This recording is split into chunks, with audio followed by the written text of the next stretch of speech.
2. Hello and welcome, everybody, to the H3 Podcast. Today's episode is sponsored by Honey and ExpressVPN. Today, I am joined by Mick West, video game developer turned skeptical scientist. Is that right? Right, yes. Turned skeptical scientist and debunker. Debunker. That's the word I like to use. Author of Escaping the Rabbit Hole, How to Debunk Conspiracy Theories Using Facts, Logic, and Respect, which is available on Amazon. And host of Tales from the Rabbit Hole podcast.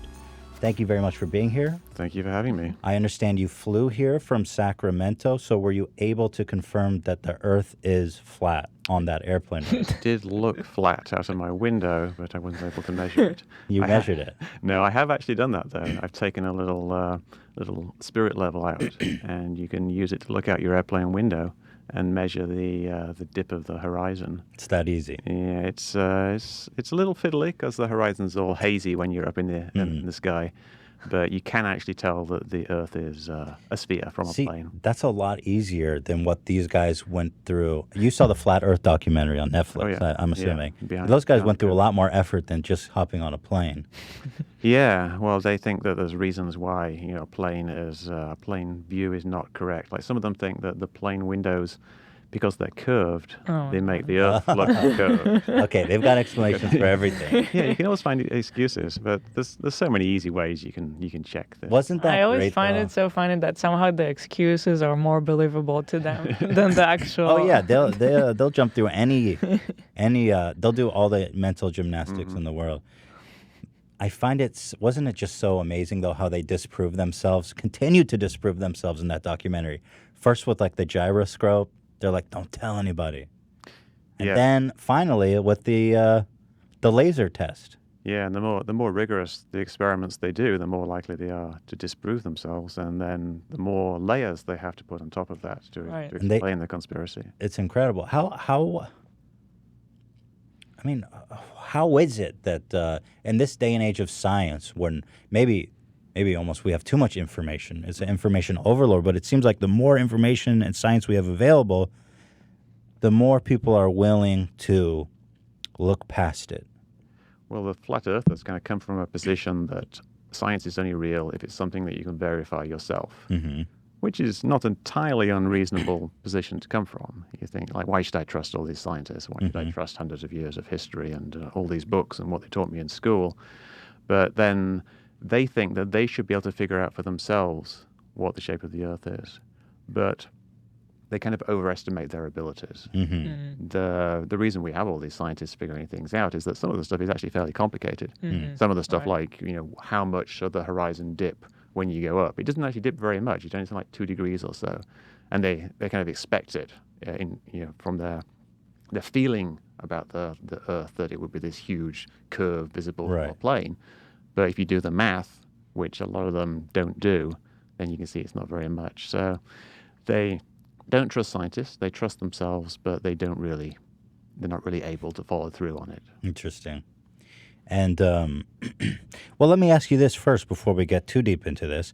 What you've committed your life to so far? I mean, you were a successful video game developer. I was. You retired, and you became a debunker. So why is this something that's so important to you? Initially, I wouldn't say it was super important to me. It was just something I did for fun. I really enjoyed doing it. I like investigating stuff, looking into stuff, and I was always really into like ghosts and UFOs and stuff when I was a kid, and even into my teens. And you were a believer at one point. Yeah, I don't say I was a believer, but I just found the whole subject really fascinating. Things like spontaneous human combustion. And it's like these mysteries. How do they actually happen? And just when I got older, I started getting into the science. And I started reading lots of popular science books. And that's really the combination of those two things kind of led to my interest in essentially, debunking conspiracy theories. You can figure out why spontaneous human combustion actually happens and why they find, bodies burnt in rooms. And you can figure out what people are seeing when they're seeing UFOs. Like I do a lot of UFO video analysis and things like that. So I just really enjoy figuring stuff out. But I do feel like it's become an important thing to do. Because I think false conspiracy theories can actually hurt people, and they're bad bad for society, bad for everybody. If everybody's like acting on the basis of these things that are false, Right. then it's not good. So I feel I'm doing some good, and I'm also helping individual people who get stuck down the rabbit hole. Have you found that you've actually been able to bring people out of the rabbit hole? Because I know it seems like, I mean, you can see from the documentary, people are willing to delude themselves pretty much to a never-ending degree. Yeah, definitely. And yes, you can bring people out of the rabbit hole. And there's been people that I've talked to in the past who are now no longer down the rabbit hole, and they say in part that's because of because you talked to me or because you showed me this information. But for everybody, it's usually quite a long journey. You talk to a friend who believes in some conspiracy theory like chemtrails or 9/11 being an inside job or a controlled demolition, and even if you show them a few things, show them where they're wrong, they're not going to like flip their opinion straight away. Yeah. And they might not even do it like in the next few months.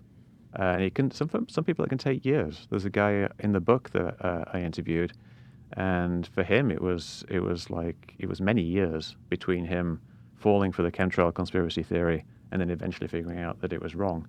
So I'd say that there certainly is hope for everybody, no matter how far gone they seem, because some of these people were really totally all the way down the rabbit hole. They were believing in like alien shapeshifters and things like that. It's like, yeah, I mean, by the way, you can, if you speak directly into the mic, that's helpful. You can move it so you kind of like, Right. yeah, you can angle it. And stuff. Right. I find that it's almost like when people get this kind of paranoid thinking, it's like you mostly will buy one. If you buy one, you buy more than one. Yeah. It's kind of a paranoid thinking. But so when you pull people out of this rabbit hole, do you find that it has positive consequences on other aspects of their life? Yeah, well, I think it strips away the negative consequences that people have in their life. Like they're living in fear a lot of the time, Right. and they feel.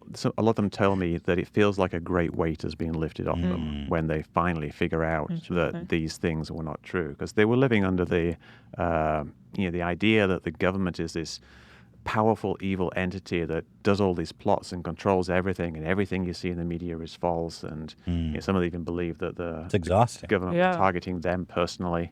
And when they eventually figure it out, a lot of them they don't come entirely out of the rabbit hole, but they lose their greatest fears when they think they find out that chemtrails are not poison being sprayed in the sky, and they figure out that 9/11 was just Al Qaeda, and then it allows them to focus on other things.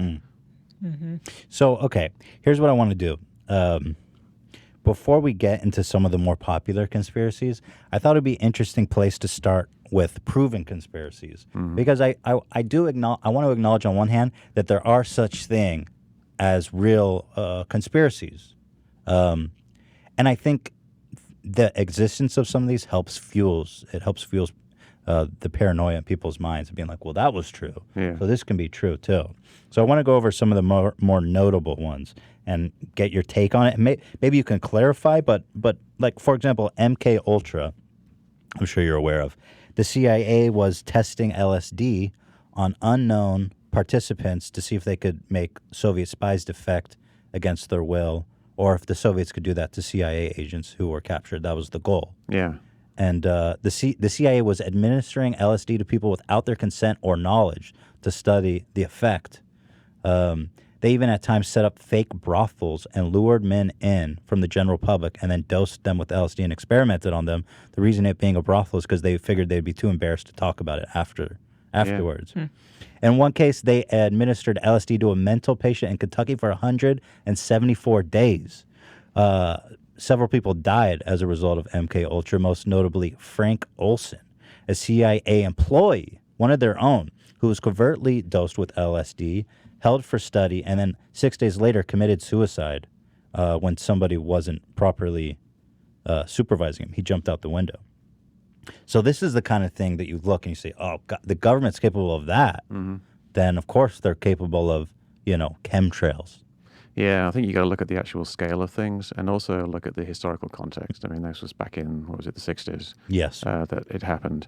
And, it's the height of Cold War. Right. There's lots of fears about things. There were other things as well similar to that, like they tested the dispersion of biological weapons and chemical weapons by spraying them in places. But when they did it, they weren't doing it with the intent of harming people or trying to actually infect people. They were just trying to see in a safe way what the effects would be. Now, that what you're talking about there sounds pretty bad, like especially, using mental patients. I don't know exactly how accurate that is, but the story about Frank Olson, that's true. And there's some suspicion that he was actually thrown out of the window rather than jumped because he was becoming very erratic after he was involved in this study. And he kind of knew afterwards what had happened, but he was acting very strangely, and they thought he was going to blow the whole cover and or talk to the Russians about it or something like that. And so there's some suspicion that he might actually have been thrown out the window, which is a conspiracy theory. Yeah, that's a conspiracy theory in within itself. the conspiracy. So when you hear something like that, do you think it's credible when you hear like, oh, well, I mean, in the scope of what it was, sure, why wouldn't it be credible? Well, you got to think these were criminals. Yeah, but the chemtrails conspiracy theory is on such a completely different scale. The idea that all the planes that we see in the sky for the last 70 plus years, well, no, say since the 70s, say, have been spraying us with some kind of chemical, and no one's ever come forward to say that or this simply is awesome. No one's figured it out. Yeah, and all the evidence that people give for this thing is completely ridiculous. Like the fact that the CIA did bad things in the 60s and 70s, everybody knows that. The CIA was like almost like a rogue organization, and they did a lot of bad things. They did false flag operations in foreign countries. So yes, we know they did these things, but compare like with like. Don't just say like they dosed some people. That means they're dosing people now. They did some controlled experiments that were like very limited in scope on a small number of people, most of whom were actually volunteers. And then they did some stuff that was very immoral and it obviously didn't pass the clinical test standards. But it's a completely different thing from everybody in the United States is being sprayed with something poisonous. Yeah, I see what you're saying. I mean, obviously, that was a small-scale thing. Did the CIA come forward with that information, or was that something that was unveiled through investigative work? The MK Ultra, they had House hearings on it that kind of forced them to release the information. I think there's just been a big info dump of documents being released, FOIA documents, on a site called the Black Vault. The guy just got like thousands of pages of documents today. Like all the stuff on MK Ultra. I just saw a tweet this morning. So it's going to be interesting to see if anything new comes out. Right. But I wanted to follow up just to kind of show like kind of what the government is capable of doing in a case like this. After he committed suicide or was murdered possibly, the U.S. government first described it as a suicide, then as a misadventure. So they're removing the blame from themselves, in effect, and nobody really knows. Another one that was just absolutely insane, I think you alluded to, was radiation testing on the U.S. public during the Cold War, which is like, for example, in San Francisco, they would pepper in radioactive activity into the rolling fog. Yeah, I'm not sure if that was actually radioactive, though. There's a thing called zinc cadmium sulfate. Yes. Is the thing they use, which isn't really radioactive. It's fluorescent, which means, if you shine an infrared light on it, an ultraviolet light on it, it will glow. So it's a thing that you can track very easily. And the reason they used it wasn't to see how well radioactive stuff spread. It was to see how well powder spread. Because they figured, the Russians or whoever would be like, spraying stuff into the air. How much of San Francisco or whatever would it actually get through? And to do that, they needed something that they could detect very easily. So they used this ZCS, zinc cadmium sulfate, which they thought was perfectly safe at the time. It's not like some strange radioactive stuff. It's just stuff that glows in the dark when you shine a light on it. So they could detect it very easily. I don't know whether you had like a little detector of glowing specks or something, but that's why they used that. I see. So they thought it was safe, but it wasn't. Because I had I had read that there was cases of known cancer as a result. No, the thing about, people say there were cases of cancer from things, you can always find some kind of correlation between any one thing and cancer. Like if you live near power lines, people will say you can find a correlation between living near power lines. There's always going to be like hotspots here and there. There's always going to be some people who attribute their cancer to something.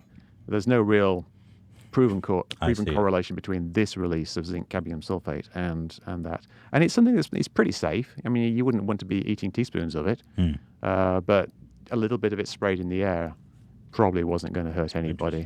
I think they likened it to like the effects of 1 secondhand smoke, like being in a room with somebody whilst they smoked a cigarette, or like less than that, like a fraction of that. Here's a big one that we all take for granted, the NSA surveillance.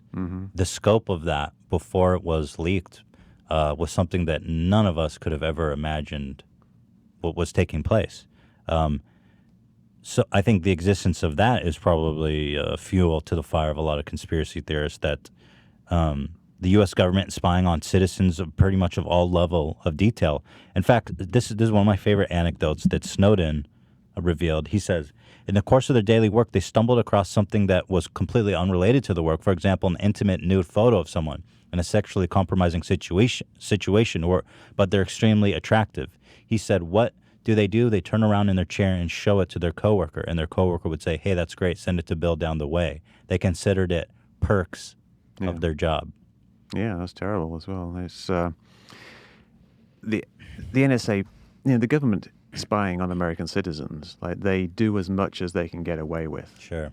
They want to have as much information as they can. They're constrained by the law, but they're also constrained by how much the law is enforced. Like they're supposed to get FISA warrants for people, but they can have sealed warrants. A lot of the stuff that was revealed was stuff like the metadata for phone calls.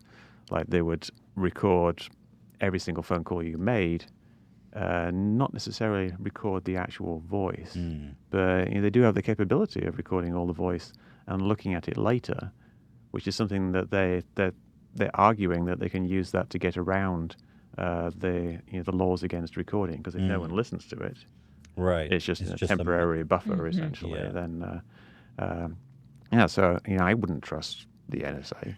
Oh yeah, I don't trust the government. I mean, I don't think people should trust the government. Interesting. And I think that when you hear about things like that and the Snowden's revelations, that's something that we need to look at, and we need to have checks and balances in place, and we need to actually work to try to stop things like that happening.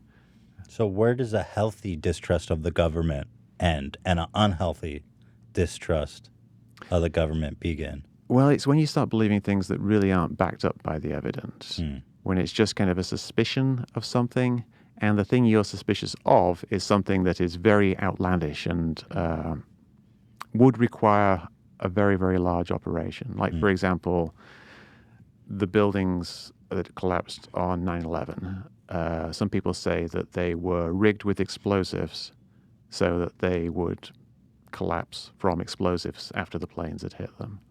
Now, that isn't backed up really by any evidence at all. People say there's evidence, but when you look at the evidence they present, it's really, really bad, terrible evidence.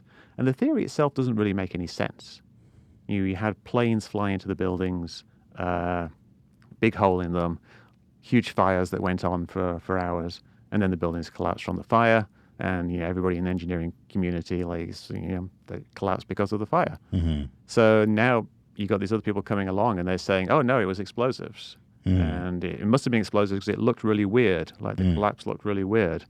But there isn't really any strong evidence for it. So you're coming up with a distrust of the government, but it's a ridiculous thing. It's fair enough saying the government does evil things, people in the government do evil things.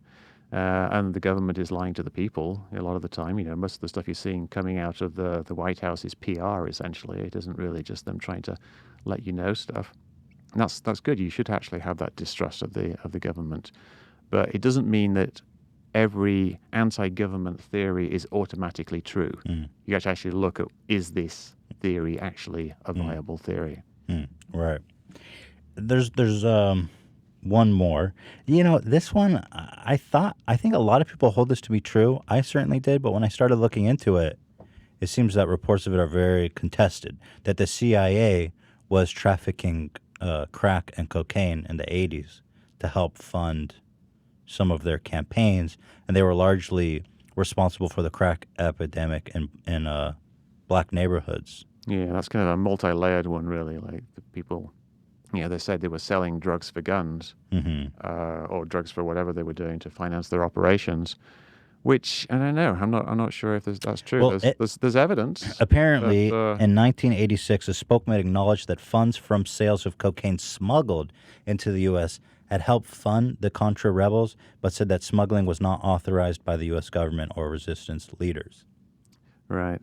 Yeah, I'm not really familiar with that one, so I couldn't tell you. Okay. But then there's the broader conspiracy there that they deliberately sold crack in black neighborhoods to, keep impoverish them. Yeah. Yeah, just keep black people poor, essentially, which is, obviously a pretty serious conspiracy theory. Mm-hmm. Yeah. And I don't know if there's any real evidence behind that. They would sell it in neighborhoods where crack had been sold before, I would imagine. Yeah, but, sure. I don't know if they had any kind of conscious pushing it into certain neighborhoods. Well, let me ask you this. Are there any proven, confirmed conspiracy theories that are favorites of yours that come to mind? Well, there's very obvious conspiracy theories that are true, conspiracies that were true, like Richard Nixon lying about Watergate. Right. We all know what happened now. In great detail, we know exactly what happened. Right. But at the time, he was denying it, and half the country thought that he wasn't lying. If they did surveys at the time, do you trust Nixon on the Watergate issue? And they believed him, and that turned out to be the conspiracy there was true. But I think there's a huge range of conspiracies that happen all the time. We live in a country, we're in a world where there's a lot of corruption. There's a lot of corruption, and there's a lot of graft. There's a lot of you pat my back, I'll pat yours. I'll do something for you, you do something for me, favors. People conspire to do things. And the one I always come back to is just simply politicians doing things for industry, essentially the military-industrial complex. That we have the government makes regulations, industry doesn't like regulations or will prefer certain regulations, so industry lobbies the government to try to get the regulations a certain way. They don't just lobby, though. They give campaign contributions to politicians. They give gifts to politicians. And at some point, it kind of steps over the line from giving these gifts to actual, essentially, bribery. And people are being convicted for this. It's not really, a conspiracy theory that it happens. We don't know exactly who's doing it until they get caught. But we know that this is actually happening. We know that industry is essentially buying Congress to make favorable regulations for them. And that's the type of very serious conspiracy that I think that people would be much better off focusing on. I mean, That's right, true. yeah. I mean, the consequence of that is as big as anything else that people are paranoid about, Yeah, and another of my favorites along those lines is the prison industrial complex. Prisons, for-profit prisons, they're trying to make money. Yeah. Yeah, that's And so they will lobby the government for regulations and laws that will make them more money, which means they do things like trying to increase mandatory minimum sentences. And so they're essentially bribing politicians to boost the laws, boost the sentencing laws, so people will have to spend more time in jail for essentially harmless offenses. A lot of them are just weed drug smoking, offenses. Yeah, weed. Nonviolent. Yeah. Yeah, that's another great one, I think. Yeah, the fact that prison is related with profit just seems so Well, wrong. There's more prisoners in the United States than any other country, including China with billions of people. Or the stat is per capita. I think 1% of the U.S. population is in prison. Is that right? Yes. Or about? Yes, it is about. I mean, that's staggering. 3 million people. That is absolutely in staggering. Prison. And it's just this kind of constant thing, and it really, it took off with the war on drugs. So a lot of these people are just essentially drug offenders, but then they don't really have a very good support system. So you get them going to jail and they're coming out, and then they get some other petty offense, and now they're in the 3 strikes system, so they go back for another 20 years or something. So. Meanwhile, the opioids are being prescribed to everyone, so the real war on drugs. I mean, that's another not conspiracy, even... right? By pharmaceutical companies to get people addicted to the drugs. Yeah. Is it a conspiracy theory? It's not really a conspiracy theory. It's just a fact. They're trying to sell their drugs. And they want people to get them. So it's up to the government, right, to regulate them, and it's them to sell as much drugs as possible. Yeah, if you see a commercial on TV, that essentially is this drug company trying to persuade you that you need their drug. Right. So many drug commercials too, isn't it just terrifying? Yeah, and it really should be just, your doctor should tell you if you actually need it, not you saying, hey, doctor, I got to have this drug. They go, talk to your doctor about this new drug. Yeah. And is the doctor, I mean, how corrupt is the doctor profession where you can come to them and say, I saw this commercial and I want to try this drug. And the doctor is more persuaded by that than what you may actually need. Yeah. It's a messed up system. And I think in other countries, they don't allow adverts like that. I mean, coming from Israel, I remember being really shocked when I saw the commercial break and how much of it was for drugs. Daytime telly, it's like 50%. Like in Israel, I think all you would see is kind of like Advil, something for headache. Over the counter kind of stuff. Yeah. Well, that's a great point you bring up. I think it's something that a lot of people should bear in mind is like, you can spend all day thinking about chemtrails and anti-vax and 9/11, but ultimately you have 1% of the population in prison. You've got incredible amounts of corruption in our government, and that's more harmful than even if their conspiracies were true. I feel like that's inflicting more harm on the populace. Yeah, to a large degree, yeah. I mean, if you think about 9/11, sure. If 9/11 was true that it was a conspiracy by the U.S. government, obviously that would be a huge, terrible thing. But it's not actually affecting that many people right now. It's something that happened and was used for propaganda purposes. I think it was just as it appears to be, and it's not an actual conspiracy by the government. But if it was, why? How is your activism in 9/11 going to help? Help the world. It won't really affect anything. But we're coming up on we take a break at 30 minutes, and now I want to get into these kind of what I call contested conspiracy theories, the juicy ones, and we can talk about the details of those. Bob Lazar, who was really amplified big time. Joe Rogan had him on his podcast. He had 7.6 million views, largely persuasive of people who watch that. I want to talk about Epstein. That's just, I mean, even someone like me, who is very not prone to conspiratorial thinking, is the Epstein thing. It makes you wonder, right? I mean, sure. So let's get into all that. We're going to take a quick commercial break. You guys know how it is. We'll be right back with Mick West. Stay tuned. Ela, if you're shopping online without honey, then you are literally losing hundreds of dollars every month in savings. And I don't want to see you do that because, frankly, we share bank accounts. We share money. And, Ela, if you're not using honey, you're losing me money. Ultimately, I want to share that insight with you guys. What is honey? Honey is a plugin that shops while you shop for the best coupon available. So let's say, I'm on Best Buy and I want to buy a computer. Well, what's going to happen at checkout is Honey's going to scan the internet for all the best codes available and apply the one automatically that's going to get you the biggest discount. It's free, it's easy to install in 2 clicks, and it's basically like your old cheap dad who sits by the fire every night clipping coupons, not paying attention to you, more focused on saving that $20 than giving you a proper upbringing. It's like that, except you're not neglected as a child, and you don't have to live with the shame of actually sitting and clipping coupons. It's Honey. Here, for example, Elo bought some tools for Teddy Fresh for designing Pantone books. We literally saved $758. It was super expensive, these books. It cost $7,580. And with Honey, they were able to find a coupon that saved us $750. Are you kidding me? But that's not the only time. Honey continues to save me money, continues to impress me. It's so easy to install. The average honey user saves $126 a year. That's like 126 freaking tacos, dude. That's like 1,000 bubble gums. There's no reason at all not to try honey. It's free.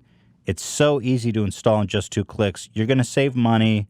You're going to treat yourself to something nice, guys. Just give it a shot. Join for free at joinhoney.com/H3. That's joinhoney.com/H3. Get it popping. Get it rolling. Start saving and forget about it. If you believe you're not being snooped on or that nobody cares about your online data, well, I'm sorry to disappoint you, but you're wrong. Because you listen to my show, you're clearly smart enough to understand that your privacy is under attack. Hackers, government, ad companies, and ISPCs are all gobbling up your data. Like all of it. That's why I recommend getting the software that I trust to protect my online activity. ExpressVPN. Can we get like flames when I say that? I'm lightning. Their apps use powerful encryption to secure your data.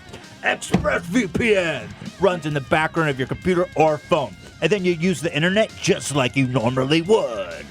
You download the app, click to connect, and voila, you're protected. I never go online without ExpressVPN, and you shouldn't either. ExpressVPN is the fastest VPN that has ever been created, and it costs less than $7 per month, and it comes with a 30-day money-back guarantee. ExpressVPN uses new cutting-edge technology called Trusted Server to make sure there's no logs of what you do online.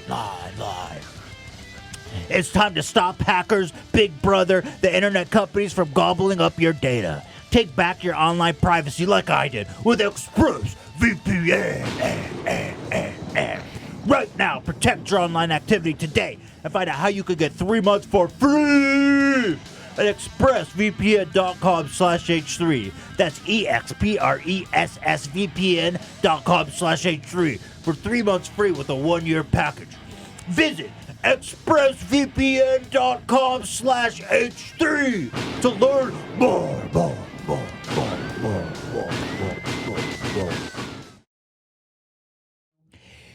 We are back with Mick West. You can get his book on Amazon, Escaping the Rabbit Hole, and you can check him out. His podcast is Tales from the Rabbit Hole podcast.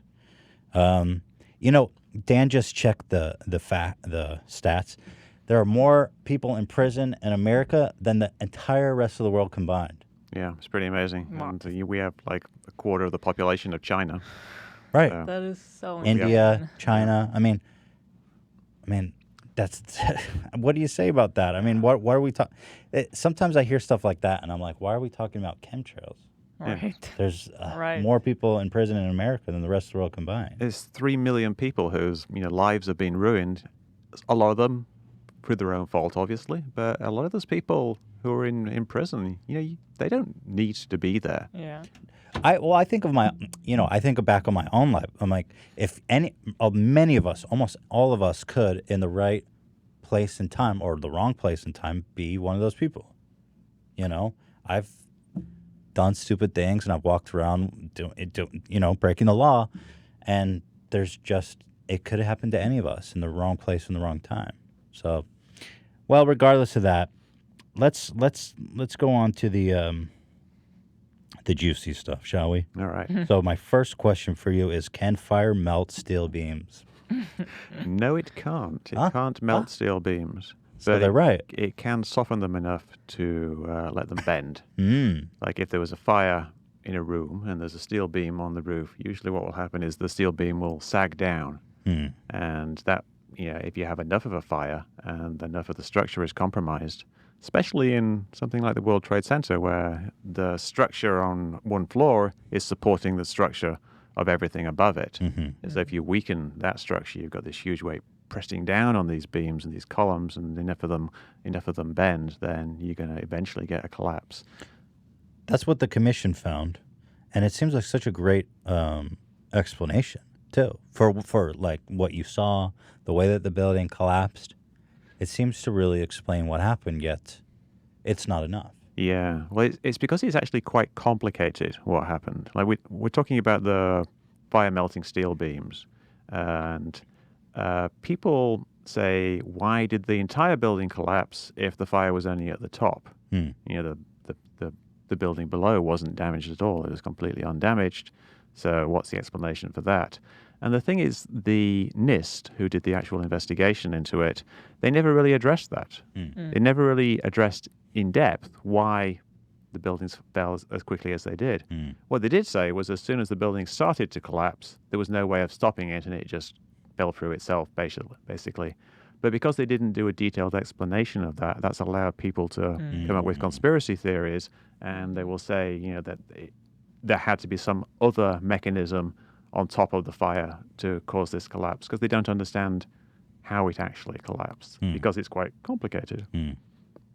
So you're saying they note that the commission didn't fully understand how it happened, or the conspiracy theorists don't understand? No, the commission, from their perspective, it wasn't the commission. That 9/11 commission was actually investigated, like the hijackings and things like that. Not so much the collapses. It was the NIST report that did the investigation. The National Institute of Science, Standards and Technology, or Science and Technology. Anyway, so they investigated the collapse up to the point where the top started to fall. Right. So they said which core columns were severed when the planes hit, how much did the fires burn, what damage did the fires do, how would they soften columns, how would the building start to sag, the top would start to lean to one side, and at some point there wasn't enough support to keep the upper floors up, and it started to fall. And then they said, at that point, collapse was inevitable, that everything would just collapse. So they didn't detail it. Yeah. But they knew. There are a whole bunch of scientists and engineers there. They knew that once the top started to fall, it would just go all the way down to the bottom. It was obvious. But they didn't really explicitly explain what was happening or why it was so fast. And it's a reasonably simple explanation as to why it happened. The building a simple analogy would be a zipper. And that you've got something that's very strong. You can't pull apart a zipper sideways. It's quite strong. But if you just pull a zipper down, each thing comes apart, one tooth at a time. That's kind of what happened with the World Trade Center. The outside of the building is attached to the core of the building via the floors, which are very long.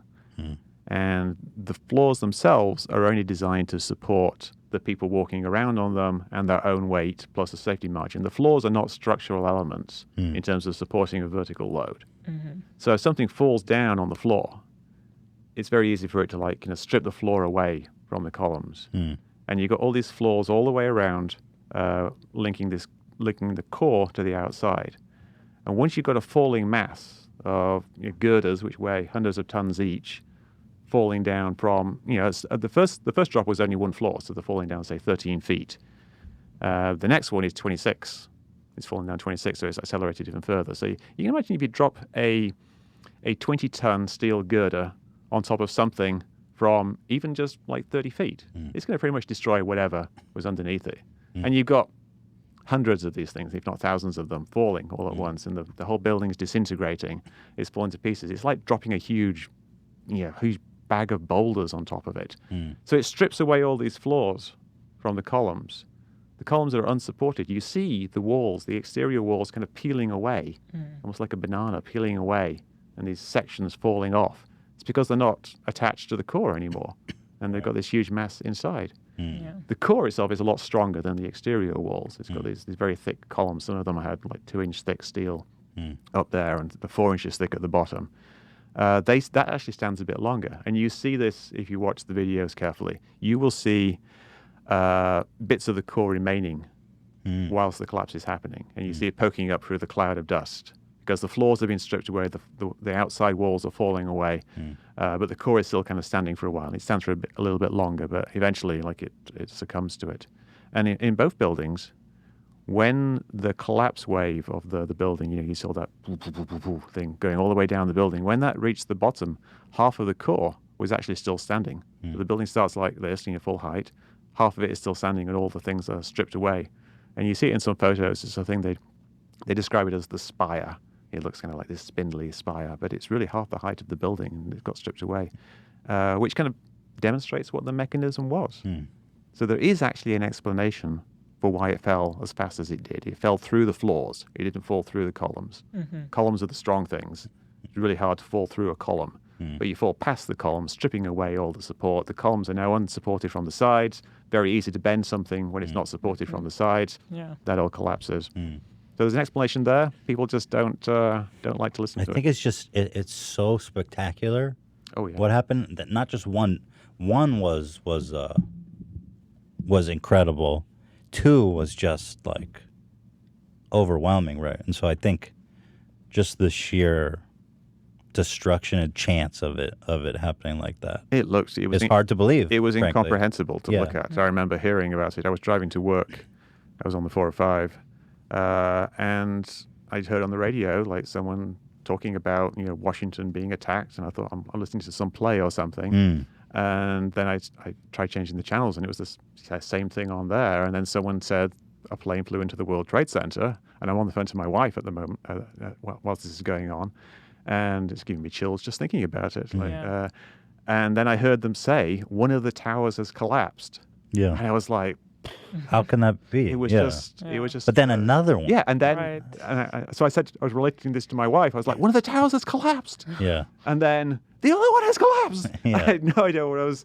Yeah. It was just your brain can't wrap around it. And I think if you saw it on TV as well, that's going to be even more so. It's just this. What the heck is going on here? This huge explosion-looking thing falling down. I saw the second one hit the building on TV. Oh, yeah, I saw that too. So the other aspect of conspiratorial thinking around that is the Building 7 issue, which was a satellite building of the World Trade Center, right? It was a smaller associated building. It was about half the height of the World Trade Center towers. It also collapsed. It did also collapse. Yeah, it was about one block to the north. Well, not a block, not a city block. It was one building away from the North Tower. The North Tower is the one with the antenna on. Did any other buildings collapse? There were buildings that were essentially so destroyed, you might as well call them collapsed. But they didn't. Isn't it so coincidental that the 3 buildings that collapsed now, you're talking about a separate building, was another World Trade Center building? Well, the entire complex was essentially World Trade Center. This one was just a bit off to the side. But the reason it collapsed was essentially that the North Tower, Tower 1, fell against it. You had this tower, this 1,300-foot tower, and you just, I think, like 600 feet away, you've got the World Trade Center 7, Building 7, and the entire south face of that building is facing the World Trade Center, which is just like a few hundred feet away. And then there's this enormous collapse with like stuff going everywhere, huge clouds of debris, and there's girders flying off, and a lot of that hit the World Trade Center 7, and it damaged it quite a bit. There was actually like a large chunk taken out of one corner, the southwest corner, and then there was like what looked like a whole line, perhaps one whole column had been destroyed. It's hard to tell with the smoke on that side. Loads and loads of damage to the windows. So it was very easy for fires to get started. There's burning debris coming down, fires that get started throughout the building. Several floors were on fire, at least like 4 or 5 floors were fully engulfed in fire all the way across. Other floors had various fires here and there. You look at the south side of the building, a lot of the times the conspiracy theorists will just show you the north side of the building, because most of the people at that time were on the north looking south, because that's where the safe area was. People went north on the island. So they show you the north side of the building, which looks relatively undamaged. Right. But the south side is completely engulfed in smoke. You can't tell how much fire there is, but there's smoke everywhere, and you can see damage. You can see this huge gouge that has been taken out of the corner. And the fires basically were unfought for many hours. Right. I had heard that firefighters were in Building 7, but they were actually had decided of an act of triage to abandon Building 7 and just let it burn so that they could focus on the main towers. Yeah, and there were reports throughout the day that people thought it was going to collapse.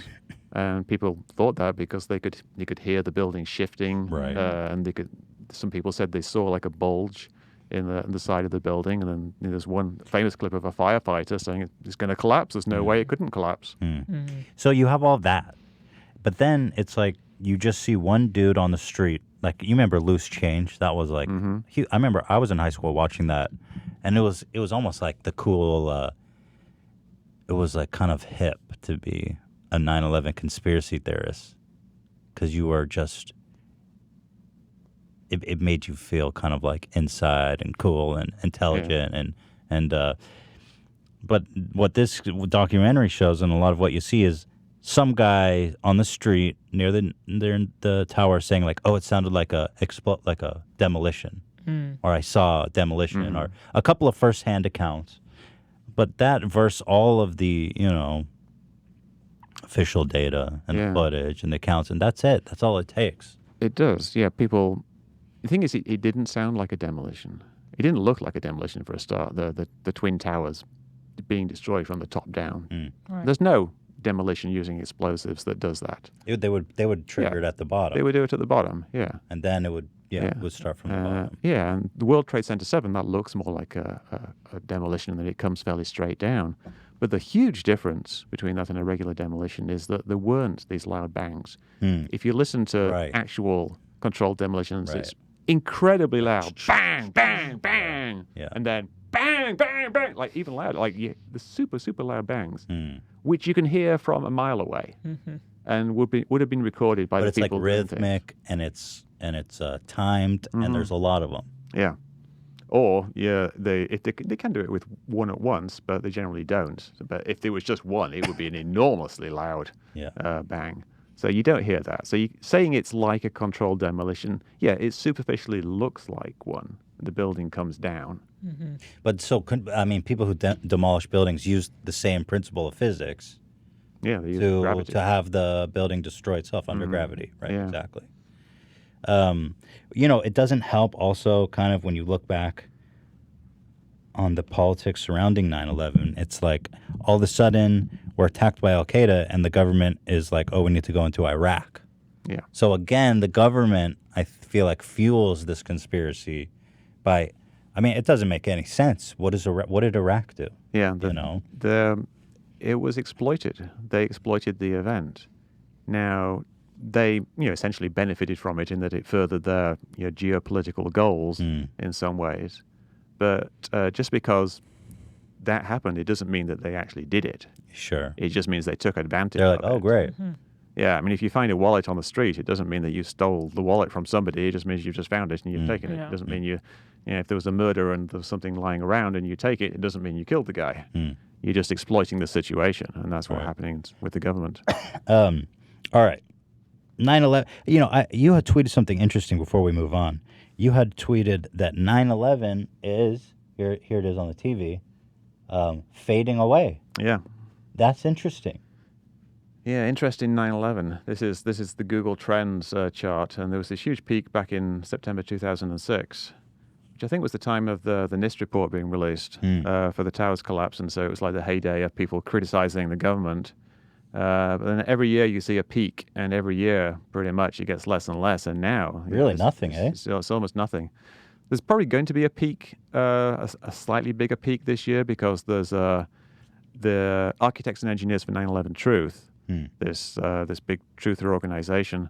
They actually paid the University of Alaska like $340,000 to do a study on Building 7. They have that much funds to throw around? Yeah. I guess people donate. They're a pretty big organization. I think they take in like $1 million a year, and they've got like it's like on full-time pay there. Oh, they have full-time employees and everything. But again, we go back to this issue of like, we Why have more focus on prisoners this? Yeah. than anywhere in the world. That's a stat that is undisputable. Well, I would say you could do both if this was a real thing, but I don't think it is. I don't think it is a real thing. So I think they're wasting their time. Well, I wouldn't fault people from doing things that they think to be true and pursuing something. But really, after all these years, nothing has really changed. No new evidence has come forward. That's true. And we should have been able to figure it out by now. Oh, yeah. Instead, we've just got the same bits of nonsense evidence being recycled over and over again. People, saying, oh, it fell faster than free fall, or things like that, when they're just ignoring the actual explanation as to why it can fall, not faster than free fall, but at near free fall speeds, accelerations. So you're just getting the same stuff being recycled over and over How again. would it fall faster than free fall? How is that even possible regardless? It technically is possible. Oops, excuse me. It's possible if something is pulling it in addition to gravity. But how could you possibly physically pull down the... Let's say you're standing on top of a cliff and you're tied to someone and with a long rope, and they jump off, and a couple of seconds later you jump off. They're already falling faster than you, so the rope gets taut, and then that pulls you down. Sure, but how could you do that with a building? In a building, if the interior of the building falls down, the core columns are falling down, then when they hit the lower floors, that can pull down on the outside by the floors kind of pivoting in and pulling down. It's theoretically possible. But how does that further their conspiracy It doesn't. theory? It doesn't at all. That's what I'm confused Because about. If you had explosives, it would fall. It wouldn't free fall or less. Yeah. Yeah, because they would sever everything, and you wouldn't have this complicated mechanism. I don't understand that claim. It's not a claim that they make. It's actually a debunker claim that some people have said. We can, if you measure it carefully, it's a bit greater than free fall. Interesting. Therefore, it couldn't have been explosive. Interesting. I haven't really verified that, but I know it's certainly a claim that some people make. All right, let's talk about Epstein, something current. All right. Something, as I said, I am not one prone to conspiratorial thinking by any means. But when you look at the circumstance around Epstein's death, it is so questionable.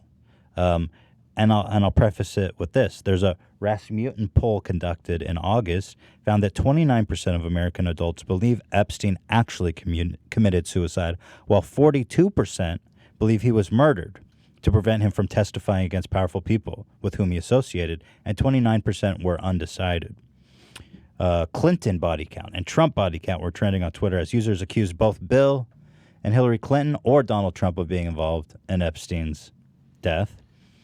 And of course, our president, several hours after Epstein was found dead, retweeted a conspiracy theory suggesting that there was a connection between the Clintons and Epstein's death. So there's a lot to unpack there, obviously. Let's start with Epstein's death itself. Yeah. Here's the circumstance. The guy had attempted suicide a mere week before.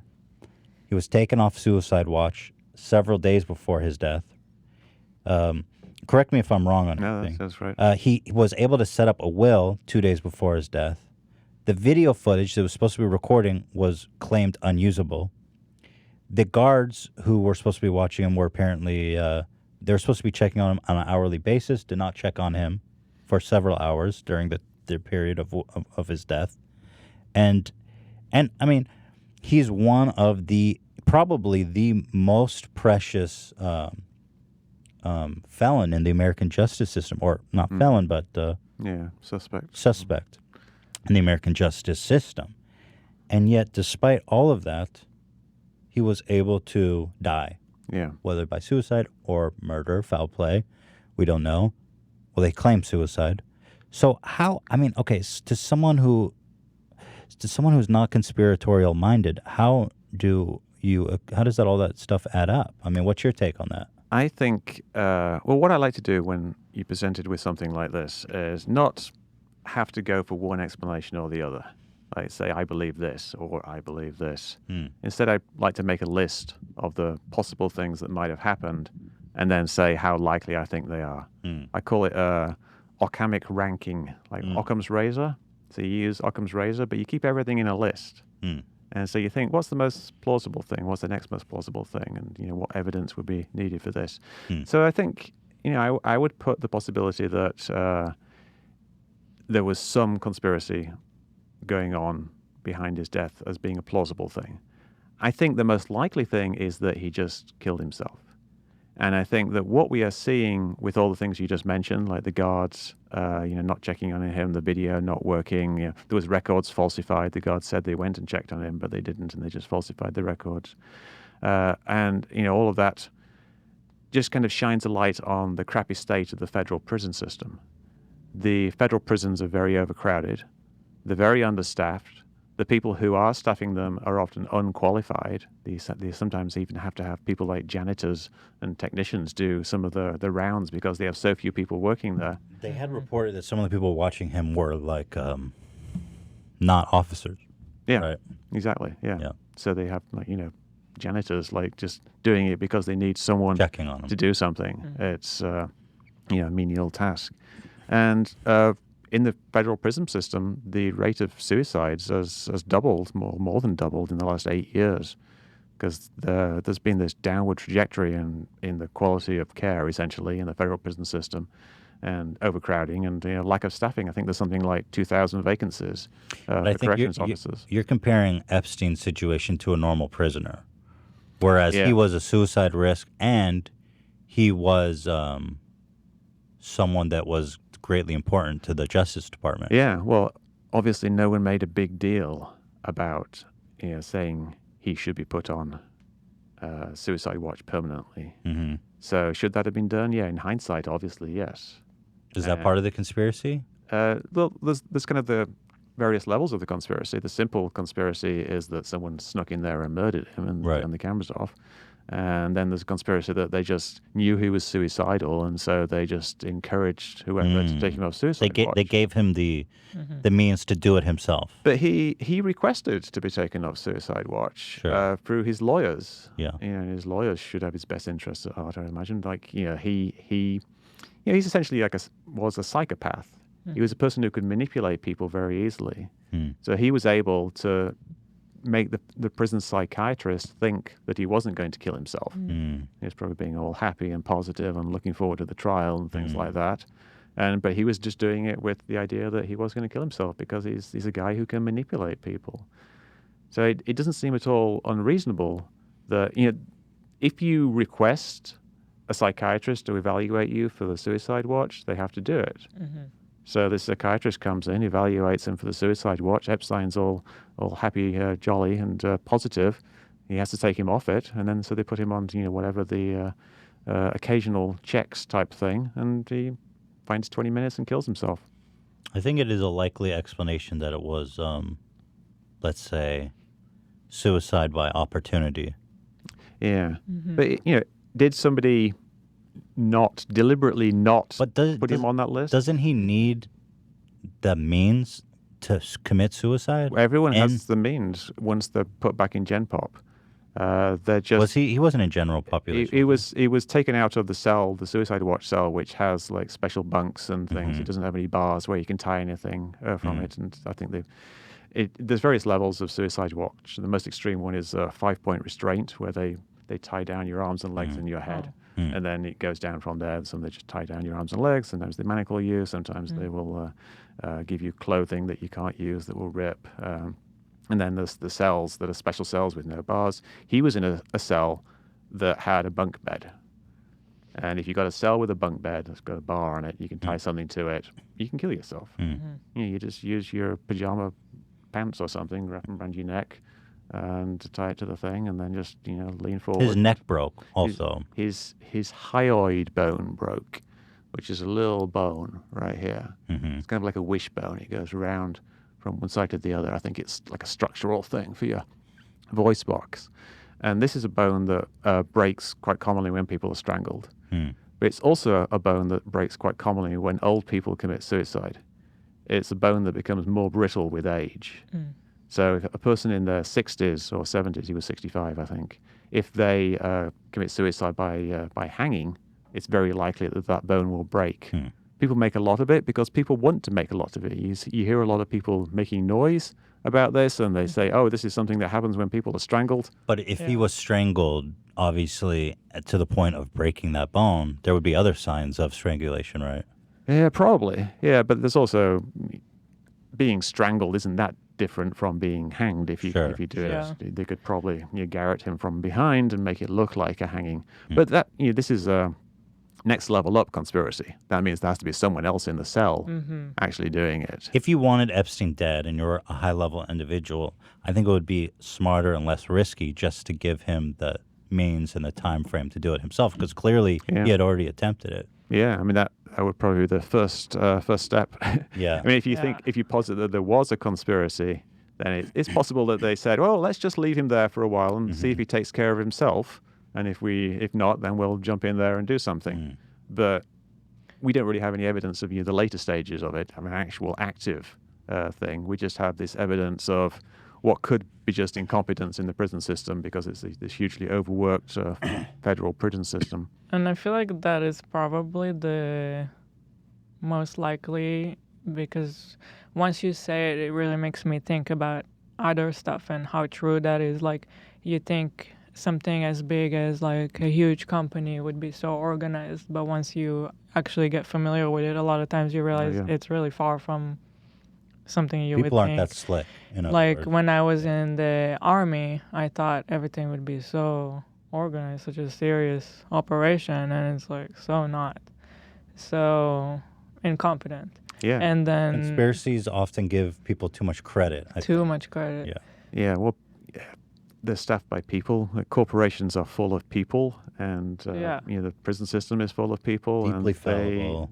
People make mistakes. But the video thing, I mean, it's like it's like every single way along the line. I think that's probably just more evidence of the same type of thing. They didn't have the staff to keep things like that up. But it was Epstein of all people. It's not just some random guy. So that kind of shows you that he wasn't given some kind of special treatment. Right. Which I think is evidence of anything that the Justice Department was a little bit too cavalier, or maybe they were a little too much like, hey, it's totally fine if this dude ends up dead. Could be. Could be. But that's obviously speculation because it could have been the other thing. So it could have been. That's what I'm talking about with the lists. So rank it for me. When you say suicide, are you talking about? So when you say suicide, clarify just suicide by pure negligence of the that's the people there, or suicide by an opportunity given. I would rank just regular suicide as the first thing. Just underneath that, I would rank some kind of opportunity given, like them not putting him on permanent suicide watch deliberately, or just not making a big deal about just it. Kind of looking away. They say don't give him any special treatment. I would put that as the second, but kind of lower down. I think you would think that the Justice Department would be like, this guy cannot kill himself, and everyone was already saying, oh, he's gonna end up dead, like jokingly. Everybody was like, that guy's gonna die in prison for sure. And you would think that the officers in the Justice Department would be like, no, not on our watch. But that would be true if things were run as they should. They're run as they should when the Attorney General says, hey guys, this guy can't die. The whole Justice Department can be in disarray, but once the Attorney General specifically calls up your prison and says, this guy stays alive, he stays alive. So because he didn't do that, is that a conspiracy of omission? Did he deliberately not do it, or did they just never think about it? Certainly at the very worst, it's such extreme negligence that I almost... Well,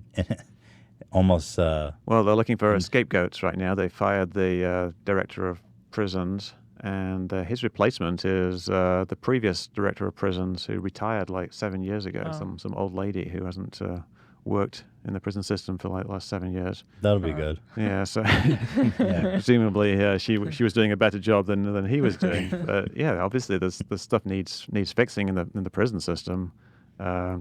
But is that the only factor? So you say prison by negligence, or suicide by negligence. Yeah, just regular suicide, and just the system failed him. And then number 2 would be suicide by opportunity. Number 2 would be like somebody helped the system fail him. Yeah, they knew that which would be conspiratorial. Yeah, but it's pushing it. And then you kind of got various levels of that. How much did they help? Did if you get to an actual conspiracy of someone doing something positive, then they would say like the guards should not be in his cell at this time. Right. And then you've got like the super conspiracies of him being killed by someone sneaking into his cell. And then you've got the super duper conspiracies he's still alive and that he never died at all, and they spirited him away and he lives just so he could Saudi Arabia. That's the one. That one is so ridiculous.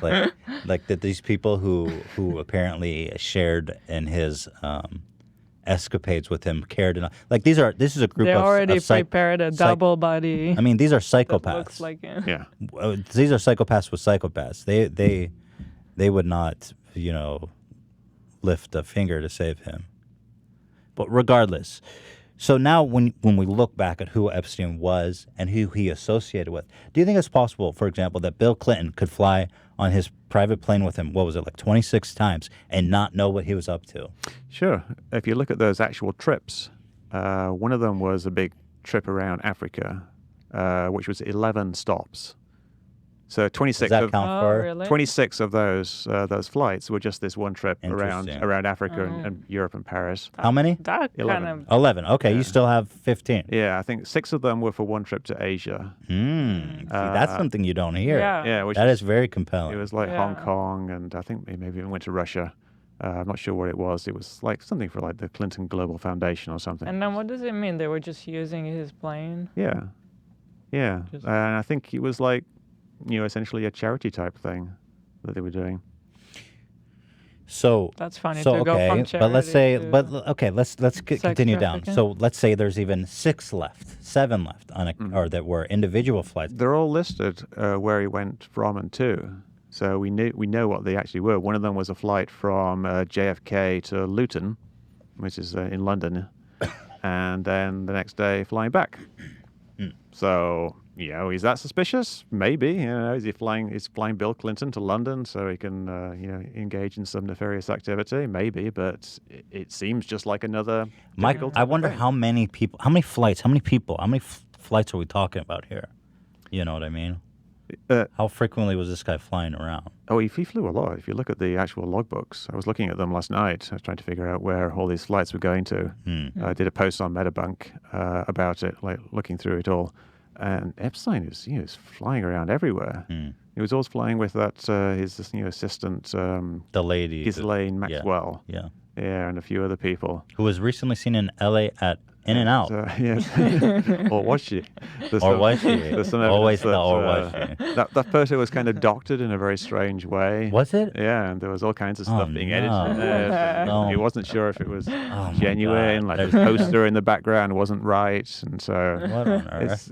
we couldn't figure it out. Everybody at Metabunk was looking at this thing and trying to figure out, is this where it is obviously that in and out, but How do you feel when you get turned into the conspiracy theorist? That frequently must happen in your line of work. I don't really get turned into a conspiracy theorist, but I try to figure stuff out. Right. So I see something that's weird, and I think, how can this possibly be? How can this thing be explained? How what's much the time real? does it take you to spend on It depends something on the like that? thing. This but- is your full-time gig, though, like right? what does your day look like? I mean, I did spend hours looking at these photos of Ghislaine Maxwell at the In and Out, just because it was an interesting Well, thing. yeah, sure. It's So it fascinating. was like a reflection of a car in the advert and the bus stop. That's just And so I insane. did a little 3D model so I could check to see if the angles were right with the other cars. Oh my god. Yeah, it was. Sometimes it doesn't work out. Yeah, but you eliminate one possibility and it brings you closer to the truth. Yeah. And it really wasn't very important. I mean, that's just It's that fun. poster was just a PR thing on her part. But there's other stuff. She was reading some book about CIA agents. Yeah, it's almost like trying to send a message or Yeah. something. Like, because it was a photo shoot that was staged by her and her, I think, a publicist friend or a realtor friend or something. And they obviously, she probably picked which book. Yeah, certainly. Makes It was a sense. fun. Yeah. Makes more sense than sitting in and What out. a psycho. They're all psychopaths, man. Hey, maybe they picked the book that they thought would just mess with people the most and get people talking. And maybe they edited all this stuff. I mean, because they thought people would talk about it. How psycho can you be at a time when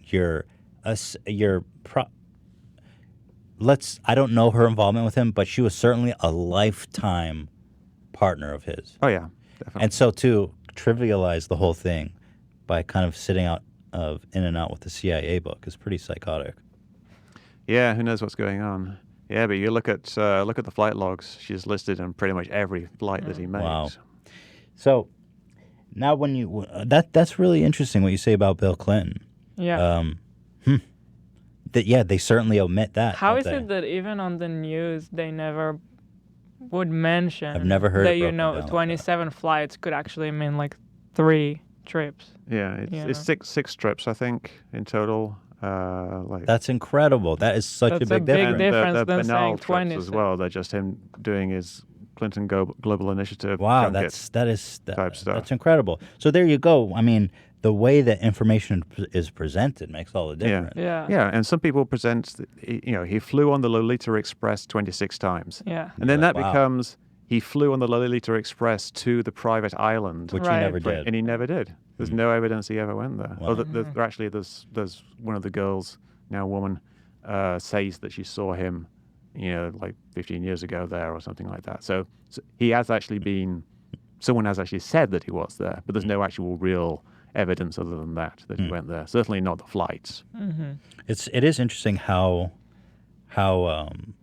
connected he was. He was also friends with Donald Trump, our current president. It's very interesting. Yeah, with the royal family.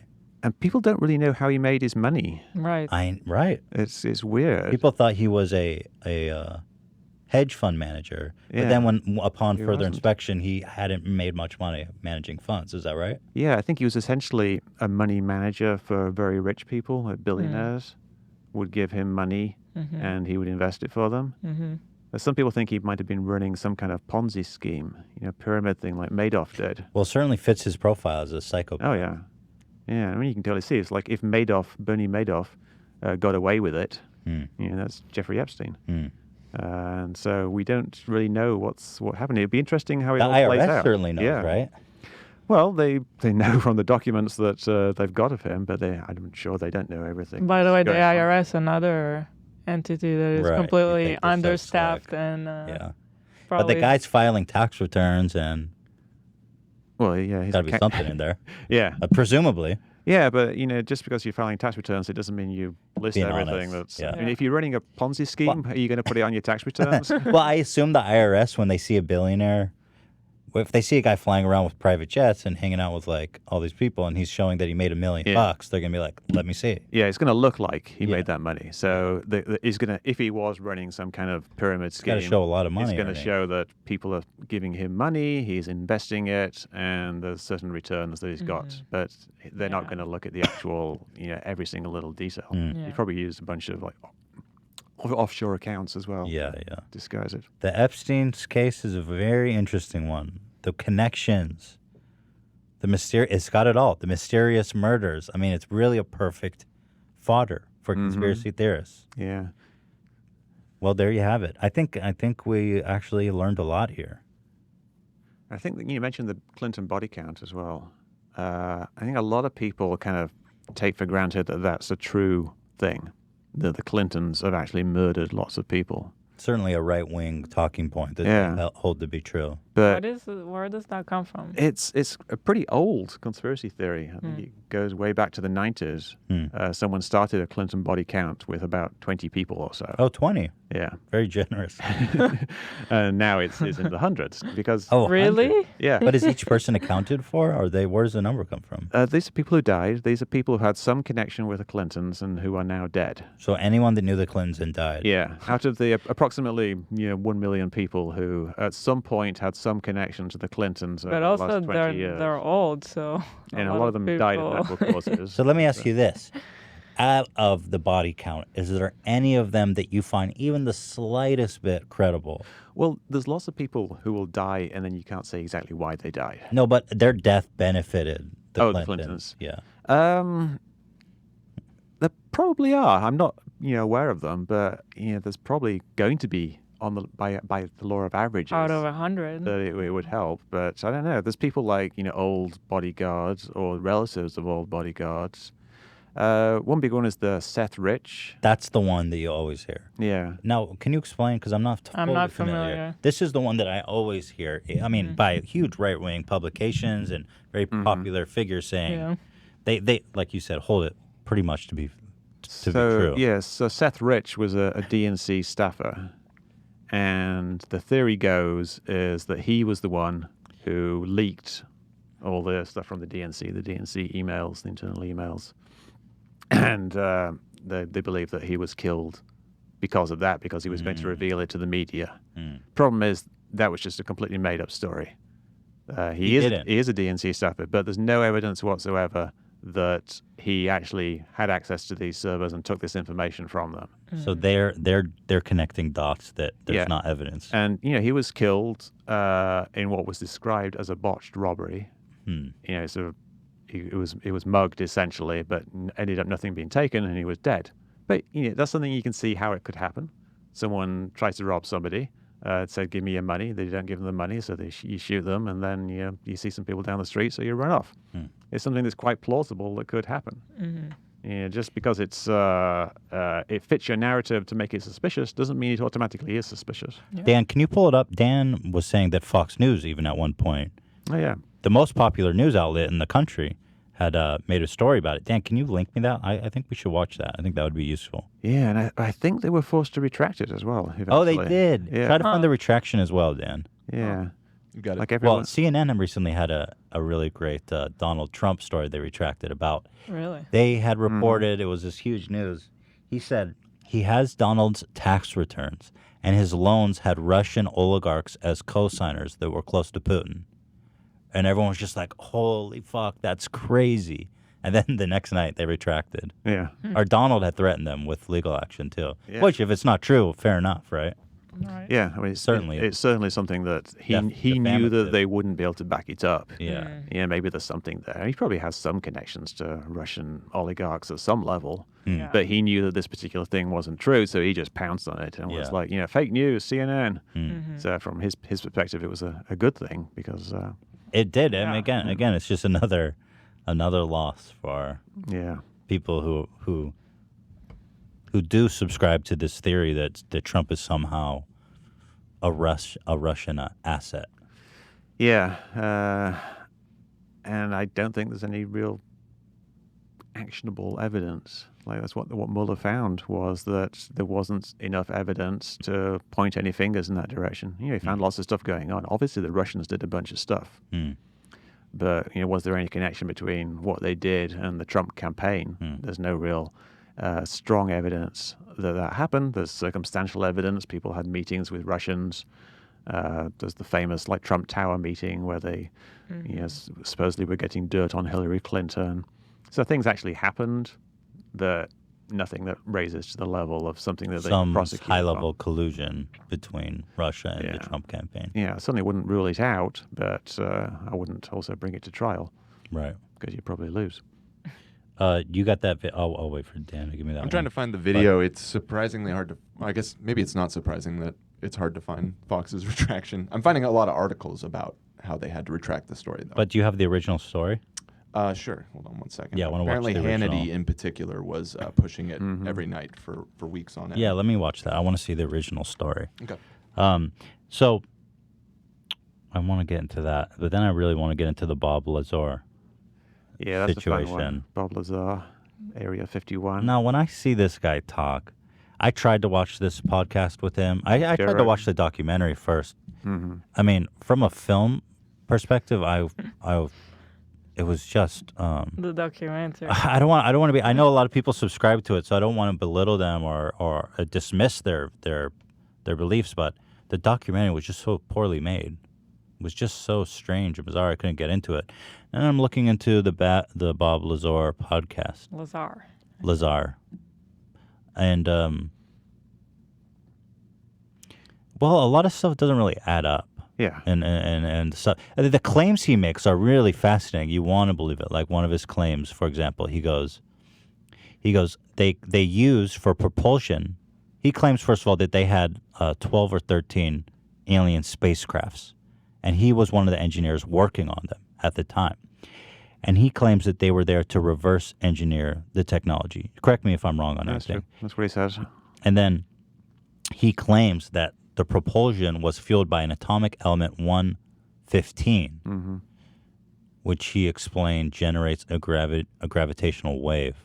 Now, was there not a molecule 115 discovered since? Yeah. So that an element. That's compelling, right? To be like, oh, I was It's- working on this, but it now they sounds- discovered it. Sounds compelling. Yeah, it until sounds you compelling. understand the history of chemistry. Mhm. There's been a continuous process of filling in the periodic table. Mm.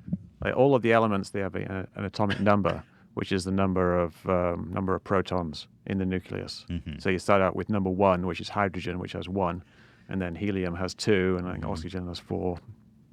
I might be wrong, but so you just get more and more. And the ones that with a low number are very stable. especially when they're in molecular forms.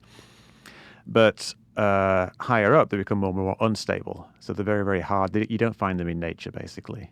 So all the ones that are high up on the table, they had to synthesize. They had to actually create them by using some kind of radiation method. And as you got further and further along, they get harder and harder to synthesize. So when Bob Lazar suggested element 115 with 115 protons in the nucleus, they just hadn't got to it yet. Yeah. But it was one of the ones that was the next one along. I think they were up to about 111 or 112. There, they skip them occasionally because the odd ones are harder or something like that. But it's something that was inevitably going to be synthesized at some point. And when it was synthesized, it was found to be very, very unstable. Like it would immediately just go poof. Like in milliseconds, really, like half a second was its half-life, and it would just vanish. But Bob Lazar claims that he took a pound of it home with him. And it's this stuff that wouldn't exist in a form that you Probably can take a pound of it home with you. To hold in your person, You too. couldn't have it. I mean, it's basically saying... It would probably tear apart your cells. Yeah, because it's disintegrating so rapidly. If you had a lot of it, it would create a lot of heat and probably radiation. Yeah. So it's not something you want to have around you. Right. But it's not something you can have in solid form. Yeah. So he hasn't been vindicated. No one's come up with solid 115. We've just come up with a way to synthesize what we knew was actually there, like this element that... Well, of course, we don't have alien technology. They would be able to stabilize it. Yeah, that's the thing. If you introduce something like alien technology as the explanation, that's like saying, oh, but we have magic. Magic, yeah. We can do anything. So that explains everything. So I want to ask you kind of like a meta point about him. Joe had him on his podcast to 7.6 million views. The reception to that was extraordinarily positive. Do you think that it's irresponsible for Joe to have someone like that on his podcast? Or how do you view something like that? I don't think it's causing any great harm. Joe's was a big fan. He's a big UFO guy, and he really likes the story, and he believes Bob Lazar, it seems. So, he's just promoting a story he thinks to be true. Is that a gateway to the rabbit hole? I don't really know, like, if the UFO thing is a gateway to the rabbit hole. People who get into UFO stuff, they tend to just stay in UFO stuff because it's so fun. Like the idea that there might be aliens out there, it's just this really amazing thing, and it supersedes everything else. You don't even get... You don't too find a much overlap. correlation between unhealthy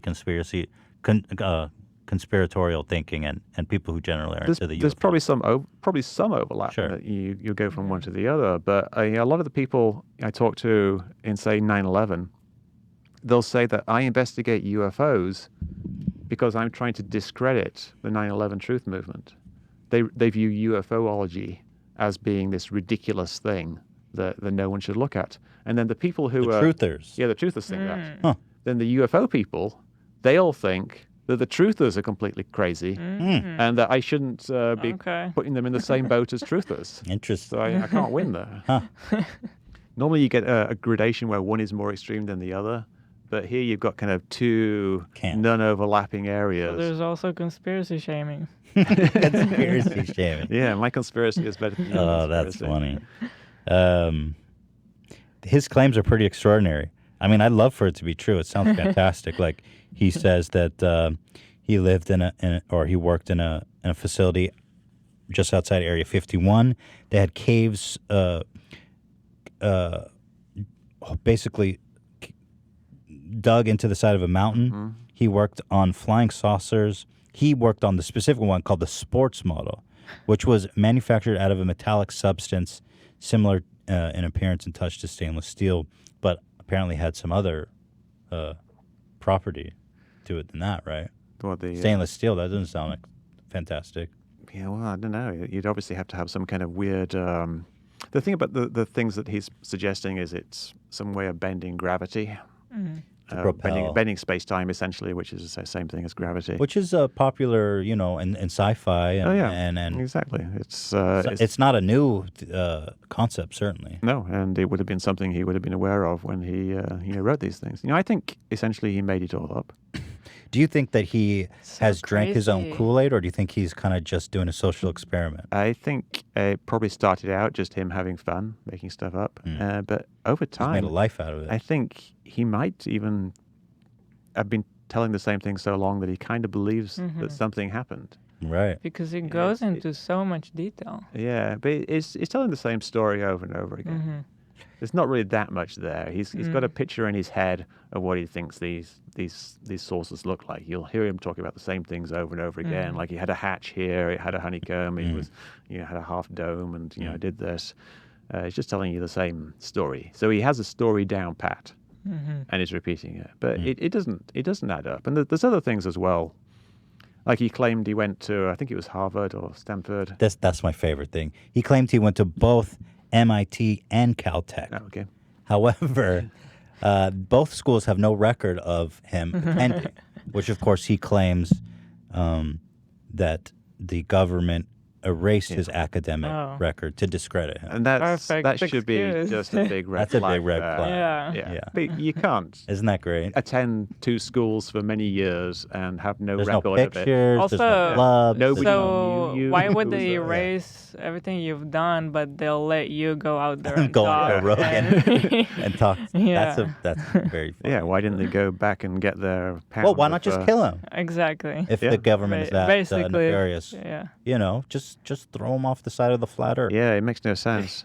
Yeah, and I think there's a theory kind of behind what he does, which is that he did actually have some classified information about secret stuff that was going on there. Not aliens, just he knew some stuff about something else that was happening there. Some stuff they were testing, like some weapon, proton beam or something.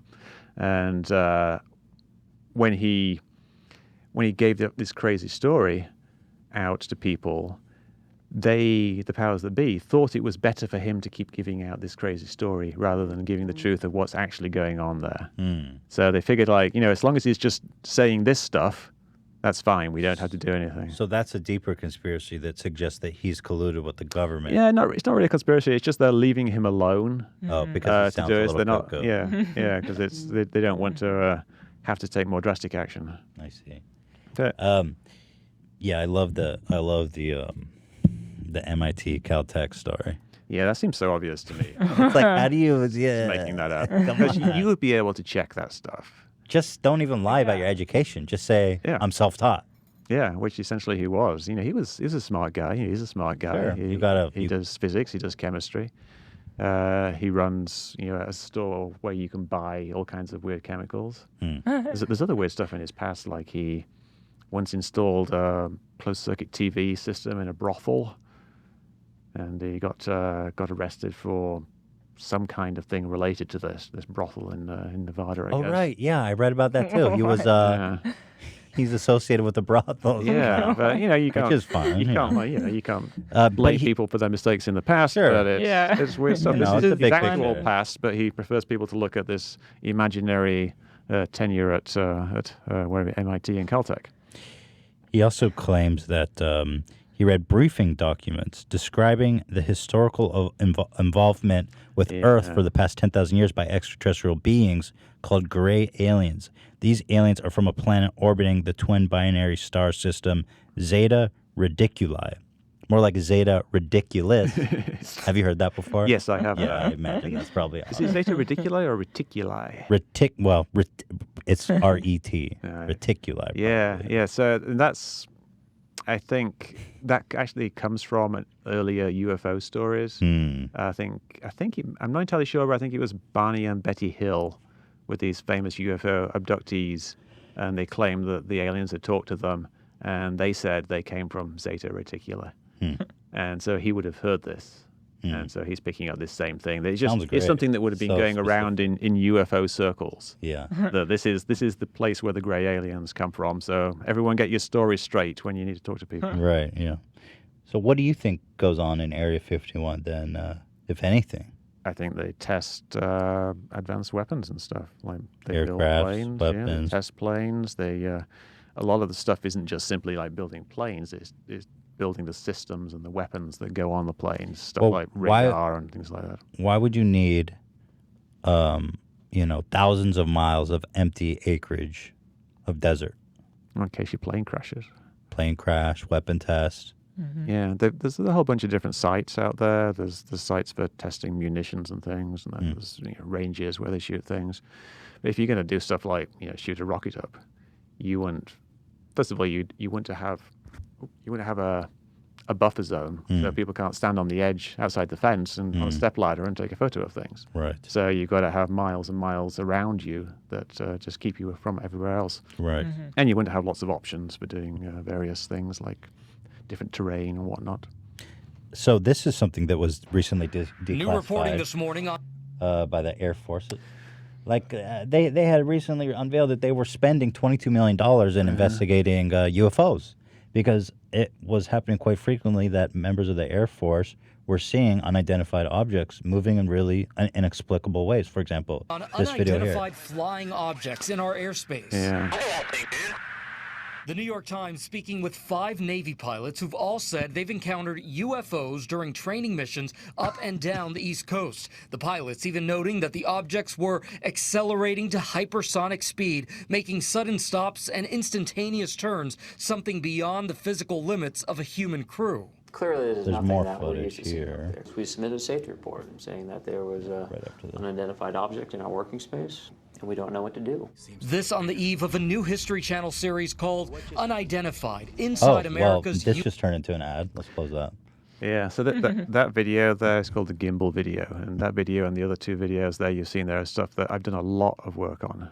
I've analyzed those So extensively. tell me, what do you think about it? I mean, That video there is almost certainly an infrared glare. So when a plane gets very far away, the glare from the engine can get so big that it's actually bigger than the plane itself in terms of just what it looks like on camera. You can imagine like a very bright light on camera, just it kind of flares out. And it looks bigger than the actual object itself. Like someone's holding a flashlight at night. Flashlight's pretty small, but you see this bright light around it. right. That's viewing something in infrared, and it's black hot. So it's actually inverted. It would normally be like a white thing there. And what's happening is the internal optics of the camera is what's making it rotate. It's kind of complicated to explain. I've got like a bunch of videos. Yeah, it's hard. explaining it. I think it would be hard to dissuade anyone with that because it's so complex. But also, what I'm thinking is, like, obviously the Air Force would understand that. Why would they release it and fuel? They didn't exactly release it. The Air Force didn't release it. It was one guy, Luis Elizondo, who now works for the To the Stars Academy, which is Tom DeLonge's organization. Why'd you laugh, Dan? Because I know about Tom DeLonge's whole thing, and Oh. he's crazy. Yeah. Okay. Yeah, Tom DeLonge is believes really passionately that there is alien visitors out there, and that by Wait, he's a senator or something, right? Tom DeLonge, No. Oh, who is he? the former frontman for Blink 182. Okay.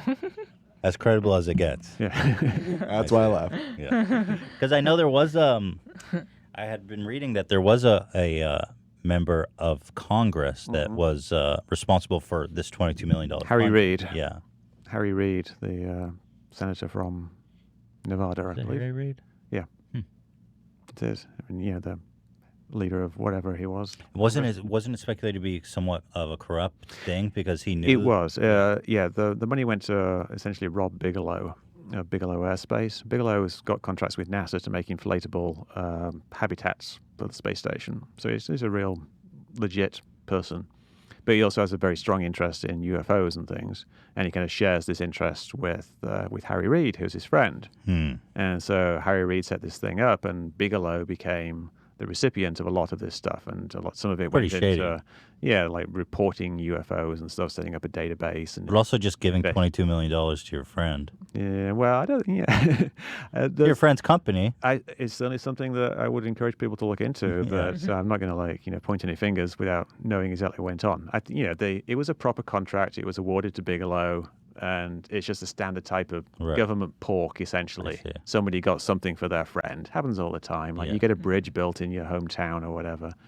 It doesn't necessarily mean it's super corrupt. It's just corruption light, the normal type of corruption that we have in America. We where, have a good tolerance yeah, for corruption light. the pork system in America, where I you see. add things on. It was $22 million over 5 years. It ran for those 5 years. They never really found anything. of any interest, and so the program was Closed it up. was shut down. Yeah. But this one guy, Luis Elizondo, you saw him briefly there, he continued to be really interested in the topic, and he claims he was still working on it, and he claims the operation was still going on. But he eventually left, and as he was leaving, he made a request that 3 videos that he knew of, these 3 famous videos, Gimbal and 2 others, be declassified. Interesting. Because he wanted to use them for Tom DeLonge's organization. So he did it back and forth. He got them declassified. The Navy didn't release them as stuff. They just looked at them and said, yeah, that's nothing. You can have that. So they stamped it and gave it to him. And then they presented as being these amazing UFO videos. Yeah. Wow. When they all have quite reasonable explanations. There's another one called Go Fast, which looks like a UFO skimming really, really fast over the surface of the ocean. But the good thing about that video is you have all the numbers on the screen. So you can figure out the angles of the camera, and you can do a bit of trigonometry, and you can figure out exactly where this object is in space. And it turns out it's not over the water, and it's not actually moving really, really fast. It's probably something like a balloon or a bird that's actually hovering around 10,000 feet. And because the plane is flying past it, the parallax makes it look like it's moving really, really fast because the camera is constantly pointing at it and turning around. So these things have explanations, but that's not what Tom DeLonge wants. Not that fun of an explanation. Yeah. What did you just send me? Oh, I believe it's the video he's referring to. yeah. Let's show it for reference. Yeah, I've seen this one too. I mean, it looks extremely compelling. Yeah, it looks like it's something that's Look at that. moving You see really, that? really fast. It's hard But to see. you got to remember the jet itself. This isn't shot from a helicopter. This is shot from a jet that's moving Mach 0.6. It looks like the plane's not moving at all. 254 knots, like calibrated airspeed, which is about 300 knots, over 300 miles an hour. Something probably like 350. So it's focused on this thing which is floating around 10,000 feet up in the air, and there's the ocean way beyond it, so it looks like it's moving fast. Yeah. That's a problem when, for someone who's completely unequipped to understand what they're looking at, like myself, I would just think the camera is not even moving and just following something. The trig you do from the numbers, like earlier on, you could see that I think it was tilted down at a certain angle, and then when there was a range which tells you how far away it is. So it's tilted down at this angle, it's this far away. Very, very simple trigonometry. It's just like the sine of the angle multiplied by this gives you how far away it actually is, or how high it is. So you can work it out. A high school student could have worked out what it was. But the To the Stars Academy, Tom DeLonge, they didn't work out. They didn't do the math. Yeah. And they carry on to this day claiming that it's at sea level when you can just do the math and it's not at sea level. That's incredible. It really looks like the camera is stationary. Yeah. Yeah. And I think when you realize that the plane is... Yeah, that 254 in the corner is the speed, calibrated airspeed in knots, which is actually less than the actual airspeed. Once you realize that...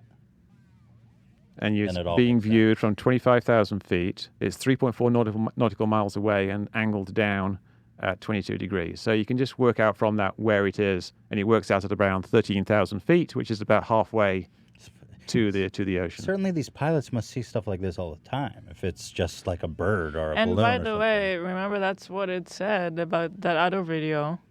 Because I remember we talked about it when it came out. We read the article. And it said that they reported that they would see it multiple times a day. With the thing that you said, there was a glare. But they're seeing other things there. The thing is about all these videos is that we have all these reports from pilots, and they say they see things like lights in the distance or occasionally things zipping by them. And then we have these videos, but we don't have the two together. We don't have a pilot saying, I took a video of this thing and it was doing this stuff. So you've got like conflicting. Yeah, you've got this one pilot saying there was a Tic Tac that was like zipping around like this, and then they also show a video of something that's not doing anything. It's a different video of that. You just see this little white dot in the distance, and it's not moving at all. And they say, well, we got the evidence, but there's no connection between this guy and this video. So we need to get the person who took the video to say what's actually going on, and we don't have that. And we have explanations for all of it. That's very interesting stuff. I think that's great. Is there any UFO footage that there's so much by now that's been captured, Yeah. supposed evidence. Have you ever seen anything that you found inexplicable or All the time, compelling yeah. in the slightest bit? There's two different things: the inexplicable and compelling. Yeah. You don't generally see those two things together. Right. You see inexplicable things all the time. You see a little white dot up in the sky, and you can't explain what it is exactly. You can come up with some hypotheses as to what it might be. It might be a plane, or it might be a blimp, or it might be a balloon, or it might be a bird, or it might be a cloud. It might be a little bit of lint that's very close to you, or some kind of seed or something that's very close to you.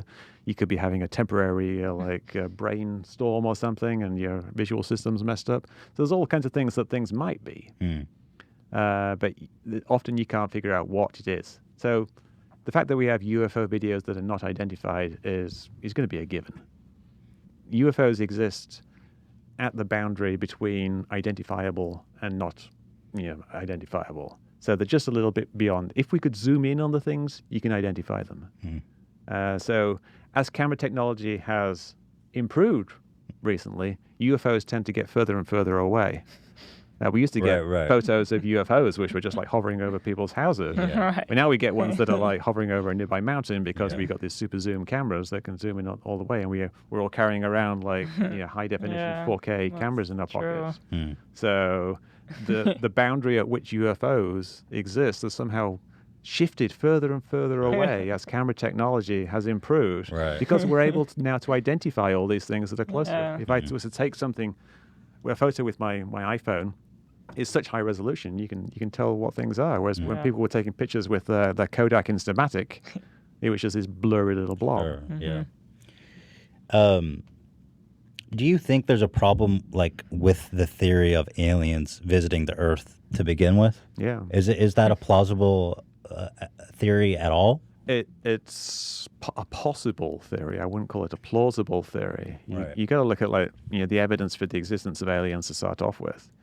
There's complete radio silence throughout the entire nearby galaxy. We don't have any signals coming in from people that we can even point to as being slightly alien-like. I'm actually having a guest on my podcast next week called Seth Shostak, who's the head of SETI, the Search for Extraterrestrial Intelligence. And he'll tell you that they haven't really had any good candidate signals. They occasionally get excited about something, and then they figure out it was just the microwave down the hall doing something. But yeah, there hasn't been any indication that there are any aliens who use radios to communicate nearby. And you think these stars, they're light years away, so the radio waves take quite a while to get here. And so we've got kind of snapshots of history at various distances away, and none of them have civilizations. And we don't know how long will a civilization last for. If a civilization was actually very, very good and at surviving, they would actually populate the galaxy relatively quickly, because they'd be able to send ships to nearby stars and populate all those things. So you'd expect to see a lot of activity. Like stars everywhere being turned into Dyson spheres, which is where they use all the energy to power things. Well, that's quite depressing. Yeah, we don't see anything. It feels like we're in this dead galaxy. How far away can we tell? Can we see? I guess visible light, right? Yeah, we can see the stars, so we could see if there was some kind of large structure around the star. There was recently an interesting thing where they found this star that had this it was variable in a way that made them think it was something like a Dyson sphere going around the star with holes in it, so the star would shine out now and then. But I think that turned out to be something else. I'm not sure they ever figured it out. I remember that when that came up. Yeah, Wouldn't but that be so it's like that's the one thing that they discovered, and it was probably 100 million light years away. Right. Do you ever run out of conspiracies, like the conspiracy drought? There's always something new coming along. Yeah. And often the events themselves will create conspiracies. We got Epstein. Epstein. But even things like the hurricanes, there's always going to be people making theories that the hurricane was steered for political reasons. The hurricane was steered. Yeah. Really? That would be an incredible power to yield. Yeah, and I would think they would probably use it for good if they could do that. Sure, I would love them right out here in LA. Bring a hurricane over this way. Well, yeah, we do actually get cyclones in near Mexico, which in theory can do occasionally actually get up to LA. Like once every 100 years or so, you get like a superstorm here, which is essentially a hurricane. So how is it that they explain that the government can control the trajectory of a hurricane? Yeah, there's a variety of things, but the most popular thing is this thing called HAARP, HAARP, which is this big radio transmitter in Alaska, which doesn't do anything of the sort. It's kind of a space radio thing in that it will heat up a layer of the atmosphere called the ionosphere, which is about 200 miles up. And it can just heat this up pretty much directly over this one station in Alaska. And it does pretty much nothing. It's kind of like, you're tossing some dye into a river or something. It makes it... But for what purpose does it heat it up? It generates rain? It's studying it. There's no rain coming from the ionosphere. All of the weather that happens in the planet happens in the bottom, 10 miles or so. I've got a picture of this facility you're talking about. Yeah, looks pretty interesting. Above 10 miles, there isn't really any weather. And way up in the ionosphere is essentially in space. There's really nothing there. It's just a few loose electrons and things spin around. So they're able to heat it up from here, though? Yeah, it's kind of like a microwave, and it's tuned in a way where it resonates with the angle of the magnetic field of the Earth. So they think that this is able to control a hurricane in Florida? Yes, that's pretty wild. They think there are also other ones as well. Like they say they've got that mounted on a ship as well. But and it's part of the Clinton Foundation. Yeah, that's where they buried the bodies. And why are we trying to submerge Florida? Why not? I guess. Florida's just the flattest bit, so it's a good place to start. But why they're doing this is they're trying to study radio communications, basically. You can bounce things off the ionosphere to get around the curve of the Earth, assuming the Earth is actually curved. And so by studying the ionosphere, you can figure out how to actually do that best. So they artificially perturb it, make it wobble up and down and heat it up. And it's pretty interesting. Yeah. Yeah, it's by itself, it's interesting enough. I don't even need a conspiracy. There's a bunch of top secret research around it as well. They were using it for communications with submarines. Wow. I don't think it really works, but they use submarines underwater. You can communicate them with very, very, very long wave radio waves, wavelengths of hundreds of feet, or miles even. It can penetrate through the water, and they do it often by having these very, very long antennas on the ground, like they're tens of miles long. But they thought they could also do it by wobbling the ionosphere to a certain degree to create some kind of radio wave off there, which would then be able to communicate with submarines. There's a bunch of secret research and speculative stuff. It's mostly hard science, though. It's people just studying the ionosphere, like astronomers study stars, just to figure out how it works. Right. Well, we're coming up on 2 hours, so I'm going to skip to the end. I got some other stuff, but these are what I refer to as fringe conspiracies. These are really deep level stuff, and I think stuff that you could even say have a real and harmful effect on society. So I'm going to give you some off the top of my head. All right. If you have an opinion or a comment about them. I'm also curious what your opinion is the most nefarious, the most harmful conspiracy theory. Generally speaking. Well, the one that causes the most harm to people is the theory that vaccines cause autism. Right. And that people, and vaccines in general, are harmful. Yeah. So people don't take vaccines, and their kids get ill. Everybody's they get kids. Ill. People die. Right. I mean, I'm reading that the lack of people vaccinating is now jeopardizing people that cannot vaccinate their kids, that only exist because so many people are vaccinated, Herd immunity. People with immunity problems who can't get vaccines, they're safe because everyone's vaccinated. So now that less people are getting vaccinated, other people's children are starting to get these rare and otherwise thought to be extinguished diseases. Yeah, some people they can't be vaccinated because they actually have immune system problems. So the vaccines don't work with them, or the vaccines would kill them. And so they do rely on this thing called herd immunity, where if 95% of people are vaccinated around them, the chances of them coming into contact with someone with the disease is very, very low, so they're pretty safe. Yeah. But if you take away that herd immunity and you start getting down to 60%, then you're going to bump into people who are ill, and then you might die. What happened that everyone is questioning everyone now? You don't believe doctors? Who are you going to believe? Yeah. Have you ever been able to flip an anti-vaxxer? I don't really talk to anti-vaxxers, not because I don't want to. It's just I tend to deal with topics that are more, obscure, like chemtrails, 9/11, forest fires, things like that, like the more unusual things. There's lots of very good people working on anti-vax stuff, so I'm going to leave it to them.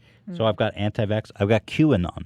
QAnon. Is the theory that there's someone deep inside the government that is leaking information that basically everyone in power is a deep conspiracy, a pedophilia ring. They think that the government is run by a corrupt elite that sacrifices children, partly so it can harvest their adrenal glands.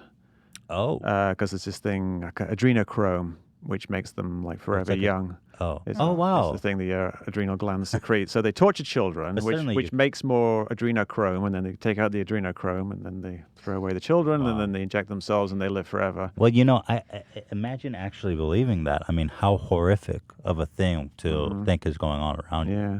And they think, this Q person apparently is this secret person within the government. A lot of people think it's actually Donald Trump. Right. Doing this QAnon stuff. But he's not deep state. He just joined the government for the first time. The QAnon people, they're all big fans of Donald Trump. They all think he is basically the savior. Right. Either he is running this QAnon thing as a secret operation, or the military is doing a kind of a coup by they got him elected. And then they're using all this flim-flam. The military are the good guys. Yeah, the military are the good guys with unusual. Donald Trump as their puppet. But how can Donald Trump be deep state, like I said? What's the explanation for that? Because he's only been president now for, 3 years almost? He's not deep state. I think he's like a super talented guy that the military recruited as that person. They saw him on The Apprentice, and they saw how good he was on The Apprentice, and they figured he'd be a really good guy to be QAnon and give clues to people on 8chan. Is there any, I mean, what is it that there's always got to be a thread, right? Some touch of reality to get people. What is it in that one? Or in QAnon, the thread of reality? I think they just don't want to think that Donald Trump is who he actually appears to be. Right. They were such There's big more fans than of Donald Trump, die. and they were kind of disappointed when he just turned out to be this guy who tweets a lot of nonsense all the time. And so they wanted there to be this fantasy of stuff going on. So it's nothing. There's people in government doing things that aren't on the surface visible. How serious are these people? A lot of these, especially kind of Donald Trump right-wing conspiracy theorists, seems to not really believe it. Yeah. It's hard to tell sometimes, isn't it? Some people seem very, very serious. Yeah. Yeah, you'd think that they don't because it's so ridiculous. But then you think that about flat Earth people, and then you find people do actually think the Earth is flat. So people do actually believe this QAnon stuff. And a lot of them, I think, the QAnon people, they don't really understand the extent of the ridiculousness of the theory. They just think that there's something going on, that the Mueller investigation was a cover for a different investigation. Which maybe makes a bit of sense. But now the Mueller investigation is over and nothing really happened. 8chan has actually been shut down now, so Q can't give his messages out anymore. So I think QAnon is essentially over in the form it was in. I see. It will no doubt there'll be echoes of it coming throughout future, but it's something that's ended. Pizzagate is another one that was a great favorite of the right. Now, my take on Pizzagate was this. I mean, I've talked about the Catholic Church, prolific child abuse. And I think to myself, these are conservative people, who are accusing Democratic, it's about Democratic members of government, molesting and raping children in the basement of this pizza store. Yet then on the other hand, I'm thinking, well, the Catholic Church is one of the most prolific enablers of child abuse, and yet they don't seem to level much criticism there. I find that to be a little bit uneven. Yeah. Well, I guess everyone's fully aware of the Catholic Church stuff now, and it's kind of out in the open.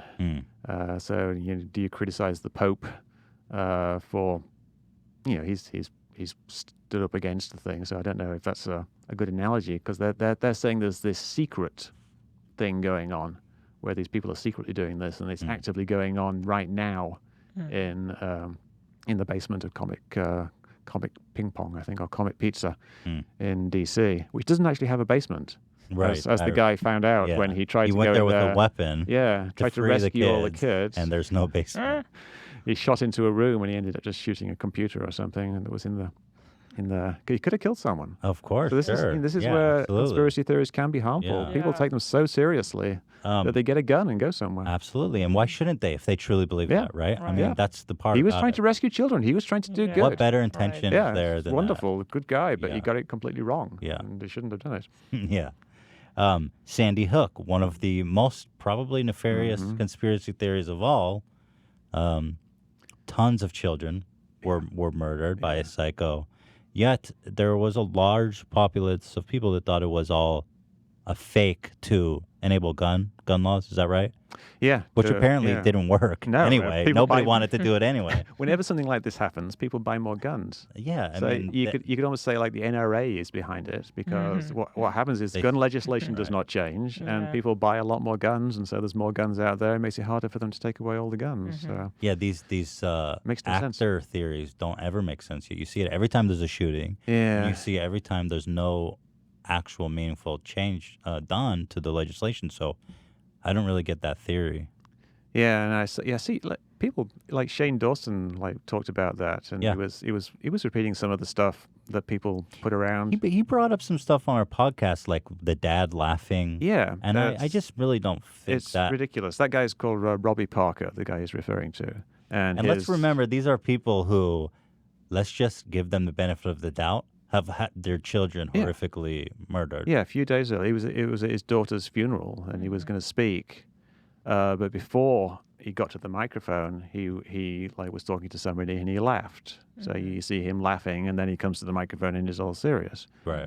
But to me, that seems like a perfectly understandable thing. Like, if you go to a funeral, I mean, we've all been to funerals. Like people do just chat and they laugh. Yeah.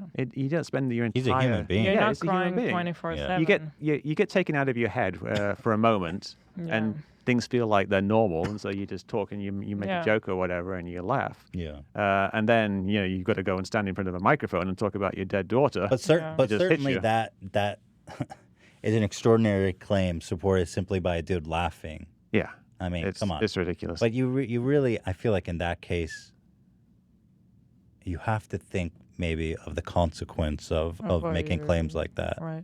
Because I've heard that some of the Sandy Hook parents have been harassed so relentlessly that they've had to move around, they've had to change their identity. Or they couldn't even go visit their grave. I mean, come on. Yeah. The people have been. They go up to them and accuse them of being actors. Can you imagine? And shout about their dead children, like show me the death certificate. They'll shout at them for their dead children. And then imagine you're in grieving for your dead child, and you don't even get to have that. Yeah, it's pretty bad, and that's one of the hardest conspiracies for me to deal with. I originally didn't even want to talk about it because it was just these complete assholes making these ridiculous, really hurtful conspiracies about people. Something that made me write more about it was the Boston Marathon bombing, because my father-in-law was actually in the Boston Marathon at the time, and he was just behind where the bomb went off. It was actually fairly close. Wow. To the finish line at the time, so he could have actually been involved in it. So I kind of felt like I had a bit of a personal connection with that. And then people started saying the entire thing was fake, and that there was fake blood, and they used amputees and they whipped the legs off and smeared blood over them. It was just such a ridiculous thing. And I know my father-in-law could have been killed. Sure, But what is the explanation for that? Again, why is someone faking the attack? To what end? I don't really know what the Boston Marathon bombing thing. I suppose because they were two Muslim guys who did it. So it's trying to stoke up anti-Muslim sentiment to justify wars and things like that, perhaps. But you can always come up with some reason, some kind of justification for your conspiracy theory. Right. Chemtrails is one. I started looking into chemtrails recently because in preparation for this, and I didn't realize that it was actually just referring to the condensation trail behind planes. Yeah. And I was just flabbergasted. I was trying to put myself into their shoes. I think in LA, where I've lived most of my life, the condensation path dissipates quicker, possibly, because maybe where people live, it stays for longer. And I've seen images of skies where there's just tons and tons and tons. So I can see them maybe being more alarmed by every time they look in the sky, it's just airplane lines. Yeah, the patterns do vary a lot by location. Like here in LA, we're very close to LAX, obviously, and Burbank. So most of the air traffic we see is actually fairly low. It's like planes landing. You don't get that much overflights. Whereas if you look at somewhere like in the middle of the country, you're in a big route between LA and New York and then Florida and Seattle, and there's these crossroads in the middle of the country. And there's these crossroads everywhere. It's not just in the middle of the country where you get all these high-flying planes. People say, like, I don't live anywhere near an airport, and yet I see all these contrails. That's where you see most of the contrails, not near an airport. So people just don't understand what they're seeing. Yeah, and I think because when I see people talking about it, they say, like, I see this in the sky more and more, and it freaks me out. It's because they're looking for it. I think I'm not, but I think I've never seen a sky like they have too. Not that it's happening, but I'm trying to put the. No, it's true. You personally wouldn't have, like, living here. You don't see that. You occasionally, like, some of the biggest contrails you get in LA are actually flights from Hawaii, like flying in and over the country, like flying overhead. But a lot of them are just like fairly small planes. I mean, like here, for example, if this is what your sky looked like all the time, then it's certainly something I would think a lot more about than I do here in LA. I mean, I don't think that's chemtrails. I think that's just a cloud. But there's a lot going on here. I love those, by the way. They're very cool. They are very cool. I mean, the only ones I really see are from like the Air Force, really crazy ones. Yeah, the ones that go around in circles. You do actually see planes leaving circular contrails. I've seen them here, like over Catalina Island. Raytheon does test flights over there sometimes, and they fly around in these big oval shapes. So occasionally you'll see what looks like these really weird, suspicious contrails, like over the ocean, and people will put photos of them up. But we know what the plane is. You can actually look up the plane. A lot of the times, you can use your phone. There's apps you can get for your phone, like Flight Radar 24. You can just install that, and then you just look at the sky, and it overlays what the planes actually are on your phone. So you can figure out very easily that it's just a regular passenger plane going from A to B. Yeah, that one really shocked the hell out of me because I feel like it's pretty easily explainable that the fuel leaves off water. You're high up in the atmosphere. It's probably freezing, right? Like, what's the process? Yeah, it freezes. It's freezing. They're above 30,000 feet, so the temperature is like minus 40 degrees. Yeah. And the exhaust, basically, it freezes. It's a bit more complicated. It actually condenses out into tiny water droplets, and then the water droplets freeze. But that's what's happening. It's just creating a cloud. Right. And it is exactly the same physically as a cloud. You're referring to, maybe. Yeah. That's my site, contrailscience.com. Oh, it is? Yeah. That's my other site, Metabunk. You're all over these. A lot of the contrail stuff is... Oh, that's cool. Yeah, let's see. Where's that one? But also the premise that could you even, from that high up, like drop a meaningful amount of chemicals on a populace? Actually, there's kind of a proof of chemtrails not existing, which is a little complicated, but you basically figure out how much a cloud weighs. And clouds have a certain mass per unit volume. So a cubic meter of a cloud weighs so much, like 1 gram or something of water. And you figure out how big is this contrail. If you've got a contrail that goes from horizon to horizon, that's like 100 miles long. And it's going to be like a mile wide and like a fifth of a mile deep. And so you multiply all those things together, and it gives you the volume. Then you multiply that by the mass of a cloud per unit volume.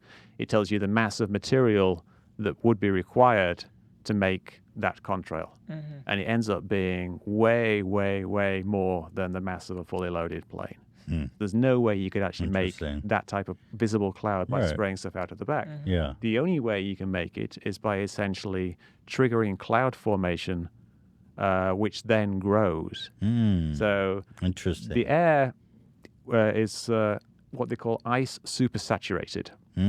Which means like clouds generally don't form, but if a cloud is created, it's going to stay there because it's above this ice supersaturation level where the ice persists.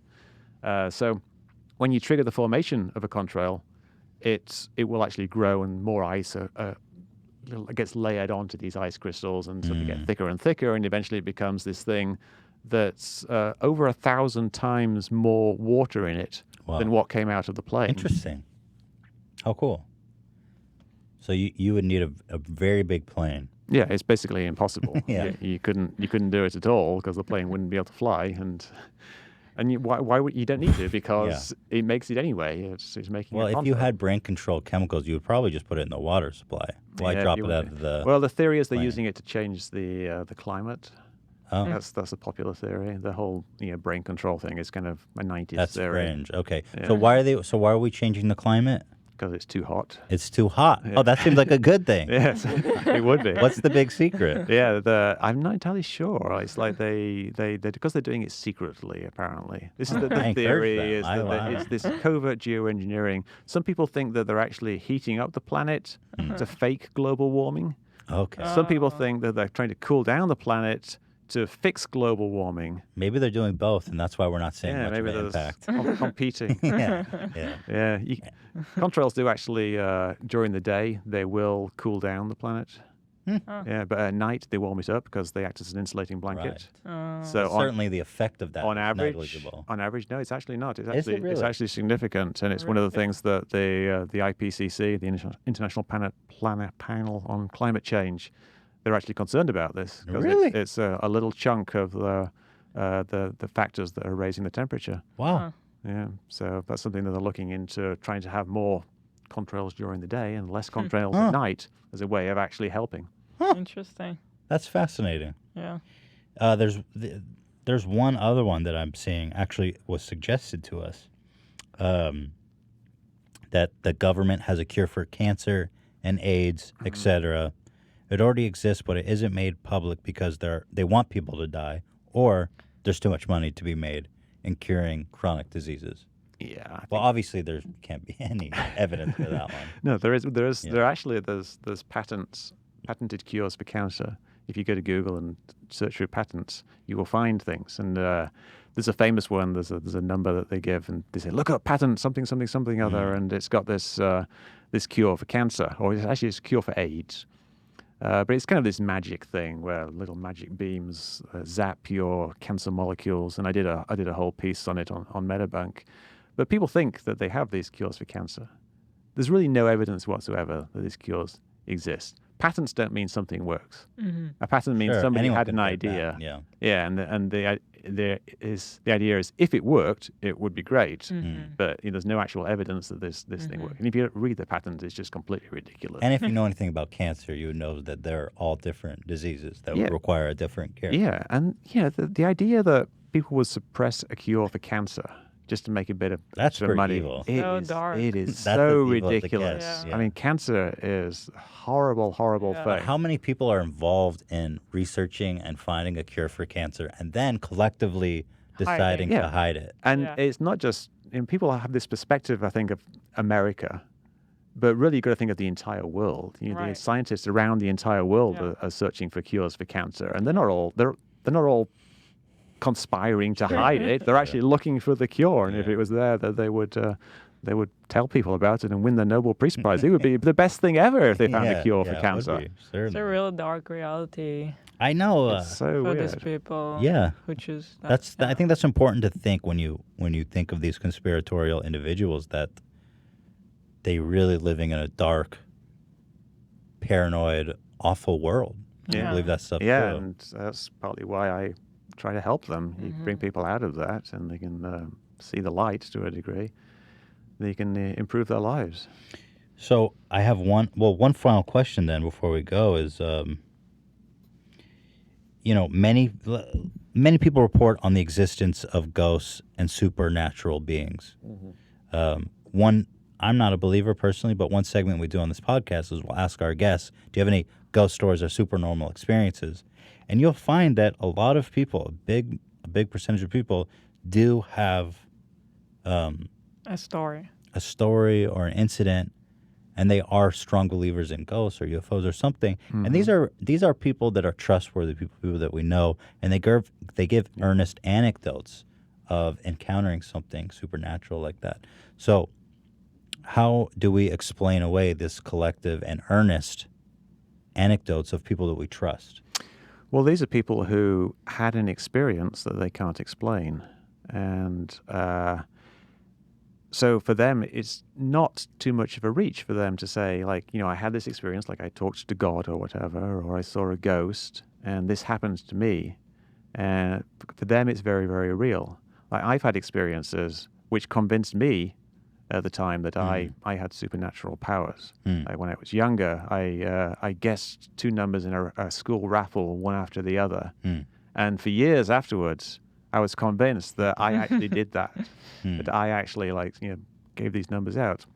So I think it's very easy for someone to have an experience, not be able to understand exactly what happened, and then just accept that there's, some other explanation, some kind of, possibly supernatural explanation, and then they just go with that, and then it just becomes part of who they are over the years. You tell it. You tell it. And you I really saw this ghost. I don't know what it was, but I saw this thing. I have had experiences where I've had hallucinations at night. My wife and I both have the same hallucination of spiders coming down from the ceiling. These giant spiders coming down and landing on the bed next to you and scurrying around. And I could totally see if someone didn't understand that was just this thing called, I think it's a hypnagogic illusion. Or, I don't know. It's this thing that just happens when you're falling asleep. Sometimes you see things. Sure. If you didn't understand that and you saw something that was particularly meaningful to you, it's very, very easy to think that was some kind of mystical thing. And you got to think a lot of people are religious as well. Right. A lot of people believe in God, which is essentially a supernatural belief. So it's a very, very short step from believing in God to believing in, say, angels or spirits. Yeah, definitely. With the ghosts and the religion. Yeah, because you believe that there is some kind of afterlife. So Right. why not Someone ghosts? died and they're still in the room. It actually is probably the closest thing they'll find to verifiable evidence to support their beliefs. Yeah, so it could be something that they view as a good thing because here's evidence that their faith is correct. I mean, I was kind of surprised when my dad passed away how a lot of people in his family were saying he's still here, he can hear what you're saying, and in the first year he's still gonna be here, and only then they go away, and they all really believe that. That he's listening over them. Is that I'm trying to wrap my head around this. Is this like a paranoid thing? Like, don't say anything, he'll hear you? Or No, is it they say it as thing? a wholesome thing. Yeah, a wholesome thing. Yeah. When you're missing him or during, after he passed away, when people talk about him, or, they're like, he's still with us. Yeah. Very religious people. Yeah. Well, it comforts people, I believe. And it's nice to think that because, when someone dies, it's very, very hard, and you prefer to think of them. You don't want to think that that's just it. Yeah. Finally, what can we do as individuals, as people, to protect ourselves from conspiratorial thinking? You need to have an open mind. And I think a lot of people who believe in conspiracy theories think that they have an open mind because they're very open to these alternative How do you tell the theories. difference between an open mind and a conspiratorial open mind? Yeah, if you are a conspiratorial open mind, that means you're basically rejecting everything on the other side, and you're only listening to one side. You've really got to watch out for if you're just getting your information from one source. I mean, sure, maybe you don't trust other sources, maybe you don't trust the mainstream media, but you've got to at least look at them so you know what the other side of the story is. Don't just look at, Alex Jones or whatever it is that you're looking at. Look at, Snopes. Even if you think Snopes is government disinformation, read what it says. Check it for yourself. Look at the Wikipedia articles. All the Wikipedia articles, they've got references. You can go through these references. You can check them for yourself. If you're doing a search for something, don't just search for things that confirm it. Search for things that try to debunk it or things that try to explain it. And give those a go. Look at them. You don't have to believe them from the start, but you can at least look at them. Be aware of all sides of the argument so you can make an informed decision rather than just listening to one side of the argument. There you have it. Yeah. That's fair enough. Well, that was a great conversation. I thank you so much for coming here. Thank you very much. I really enjoyed that. Me too. Yeah. Once again, guys, check out Mick's book, Escaping the Rabbit Hole, on Amazon. And, of course, his podcast, Tales from the rabbit hole. That's We've right. got websites that we've just found on Google image search. Yeah, Metabunk. Metabunk.com. Yeah, and And Contrail Science. Contrails, which is dedicated to chemtrails. Yep, and Contrails. And contrails, specifically. Because contrails are fun. Yeah. Awesome. Well, thank you guys so much for joining us. I had a lot of fun. We're back on Friday as usual. The Gatsby is arriving tomorrow, which is a mobility scooter we bought. Oh, yeah, I've seen it. Yeah, Yes. That looks like fun. Yeah. Oh, I'm very excited. Yeah. So we have a lot to look forward to on Friday. Anyway, guys, hope you have a great week. We'll see you then. Ta-ta. Thanks for watching.